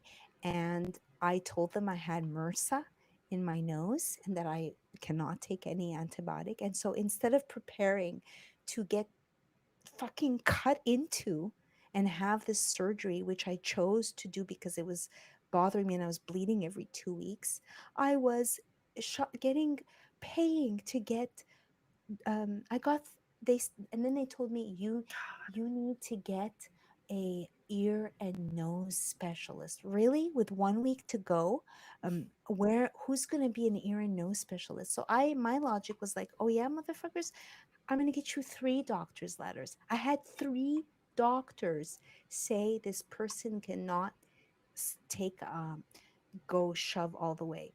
So the surgeon called me and said, quote, I am bound by the institutional policies. I cannot advocate for you. And I said, okay, what's the what's the cycle threshold of your test non-test? Oh, you don't know lab. Oh, you don't know anesthesia. Oh, you don't know surgeon. So you guys are all forcing me, but you fucking can't tell me Don't what the even know. fucking cycle. So I go to the asymptomatic testing center at 3333 in San Francisco. And it was a nice I don't know, she Jamaican woman and nurse, and she's like, I'll be right back. I'm like, okay, I'm gonna just steal a test and send it to Dr. Carrie Madej so we can look to see what the fuck are these. And they didn't make me put it all the way. I had to do this like stupid fucking 10 this way, 10 this way in each nostril. And then I had brought coconut oil and oregano oil, and I went and I like swabbed my, oh God. And it's like, oh, Maryam, don't be difficult. Just wear the mask. Just do the Just test. take the brain jab. Just get the fucking graphite up in your shit. That's I know people who worked on Hollywood sets that have gotten hundreds of those. And there was one guy that I call Mr. Bananas because he was a fruitarian at the time. And I interviewed 3 different people on Hollywood sets. And this was before the jab. And I did a story on the emerging caste system in Hollywood, because the ones that did have immunity, guess what? They were pocketing that person's weekly tests, because this production at least was getting $75,000 a fucking week. A week for just tests. So the people that were immune, they got to pocket that. So then I wrote the story, and he saw it, and he got really upset with me, and he's like, you twisted this. And I didn't hear from him. So then 6 months passed, and I was really fond of Joe. So I emailed Mr. Bananas, and I said, hey Joe, how are you? And he wrote back, and he actually wrote back, and he goes, have you heard of the World Economic Forum? He goes, have you heard of the Great Reset? Yeah, I read it when it first came out in June 2020. And he sent me a logo of the WEF, the rainbow, similar to this card. And I said, does that mean we can have actual conversations now? And so, because when he learned of Billy Boy Gates's Beyond Burgers, he's told me, he goes, Maryam, I've started to eat creatures again. He now is like full on carnivore. He just said fuck Bill Gates, and I know, love now, that that's what made him eat meat again. That's fucking awesome. right? Because And you that's the know what? thing. Once you Yeah, start waking up, all of this shit becomes like your direction. You're like, okay, well, I'll go the right? opposite way. Like, And he got means to be able to work, and he would tell me that he figured out, he would go to Whole Foods. I mean, he's like I'm sure this oh, I don't know. It just said something went wrong, huh? right. I think we're still live though and fine. I think it's something we'll deal with. When we're done recording, don't leave the studio, is what we'll do. Okay, so it's telling me to reload. What happens? It says your recording stopped. What does that mean? That's because this is going out live, but it's also recording it locally to get the highest quality so that when afterwards I can download that and put it out on audio or do whatever I want with it. So all it's saying is that part is the live is still happening. So should I refresh now or leave it? No, we'll just do that after we're done streaming. Okay, because you've become fuzzy now. Am I fuzzy? You're actually clearer than you were. for me, so I don't, and none of it makes any sense, but yeah, and I think everyone else sees you clearer now too. That's funny. That is funny. That what was I gonna say? Oh, so he found a way. He would go to Whole Foods, and they'd be like, wear your mask, and he would just stare at them in the face and go, I'm exempt. And it would work. And so he told his friend, he's like, get out of here, dude. That's not going to work. And then 2 weeks later, his friend goes, it works. It works. I just go up to them and I go, I'm exempt. But I think because he's like a man, I don't know. I don't know that it would work but I think they just like, they glitch out. Yeah. And they don't know what eye to do contact with that. and the full force of your soul and your proclamation of sovereignty. Like, it just overrides the spell, maybe. I love it. Yeah. Well, if that's actually a great message to maybe end on, I have rarely, if ever, I don't know if I've ever gone 3 hours, Maryam, but you're just so awesome to Yes. talk to and hang out with that it doesn't feel like any Yes. time has passed. So I love it. But proclaiming our sovereignty is a good thing no matter what's happening. And also, if you were a cockroach, you're the most beautiful cockroach of light I've ever seen. So thanks for being such a pernicious and tenacious person in all that you do. But remind people the best places to go find you, and also what are your final thoughts that you want to say to sum up this And amazing thank episode? you, Lindsay, again for basking in your field and Aw.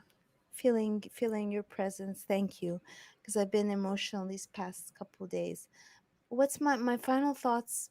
I really feel like I want to really help people cultivate mindfulness, to look at their shadow, to take responsibility for their life. It's not what happens to you, but what you do with what happens to you. There is real victimization going on. However, it's up to you to make the best of it and to really get your house in order. And this is a spiritual battle, and I really wish all those people who love Jesus Christ, well, go look at your shadow and know thyself, for it will set you free. I think this is really a test, what's been going on in our planet globally. So, yeah, I really think gratitude is alchemy. It took me a long time of being in horrible chronic pain, and I try to everything that happens to kind of use it as journalism to kind of spy and figure out what's going on. So thank you for this opportunity and for hanging out with me as well. And my documentary is gonna be coming out Thanksgiving is the date. That's so And exciting. the book, I hope to God, will be completed, oh my God, by January. And yes, please support the truth. I'm working. I don't know why I was meant to do this. I really feel like down the line, for anyone who cares, I'm trying to cement the truth as much as I can capture. And this is the story that ushered in the color revolution. There's a trial beginning tomorrow. It's not ending. I'll just say this, that the firm, the government that put the funerals, the person also is Al Sharpton's publicist, and her assignment was to keep George Floyd in the headlines as long as possible. So this is not going away. Of course, there's yays, they're threatening to sue him. So please check out, I've launched a new site. It's my site. It's maryamhenein.com, MARYAM as in Mary, HEN as in Nancy, EIN.com. And then you can find my links there. And then Lindsay will put the gifts and go /Maryam Henein. And every little bit counts. And really, the people are going to fund this because, I met with one prominent Black doctor in California, and the first thing he said, "So, how are we going to make money on this?" Okay, buddy. Like, God forbid you empower your people and not be moved by money. And, money is not what motivates me. Truth, and definitely getting credit, because I like breaking stories. So, yeah, please help me bring the truth on this George Floyd story. And thank you, Lindsay. Yeah, that's it. You can buzz on over to Honey Colony. You can use Rogue 10. It'll be in operation tomorrow. I have a note to put that into action. Yeah, thank you. Thank you so much. It's beautiful. And money doesn't motivate you, and yet you need it to survive. So I hope everyone Yeah. goes to that Give Send Go and shares what they can Yeah. to keep this work going, because what you do is amazing. And fellow Thank you. travelers of the path, it is a beautiful thing. And this has been your analog electric concentric dose of wisdom, according to the beautiful soul and the bee lady herself, Maryam Henein. Maryam, thank you so much for sharing with us tonight. Thank It's been you, awesome to Lindsay. be in your Thank presence as you. well. And your Love field is you. beautiful. Thank you. Thank you. And in the time of great deceit, telling the truth is a revolutionary act. We know this, and our heroes are therefore those who are brave enough simply to speak, to share evidence, to question everything, and to continue to do so even in the face of great odds and exceptional suppression and attack. And we support our heroes with our love, our connection, our dollars, and our celebration of their work. So keep upholding what speaks truth in your world, and until you become your own hero, travel well, aim for balance, and always look inside first. Mm.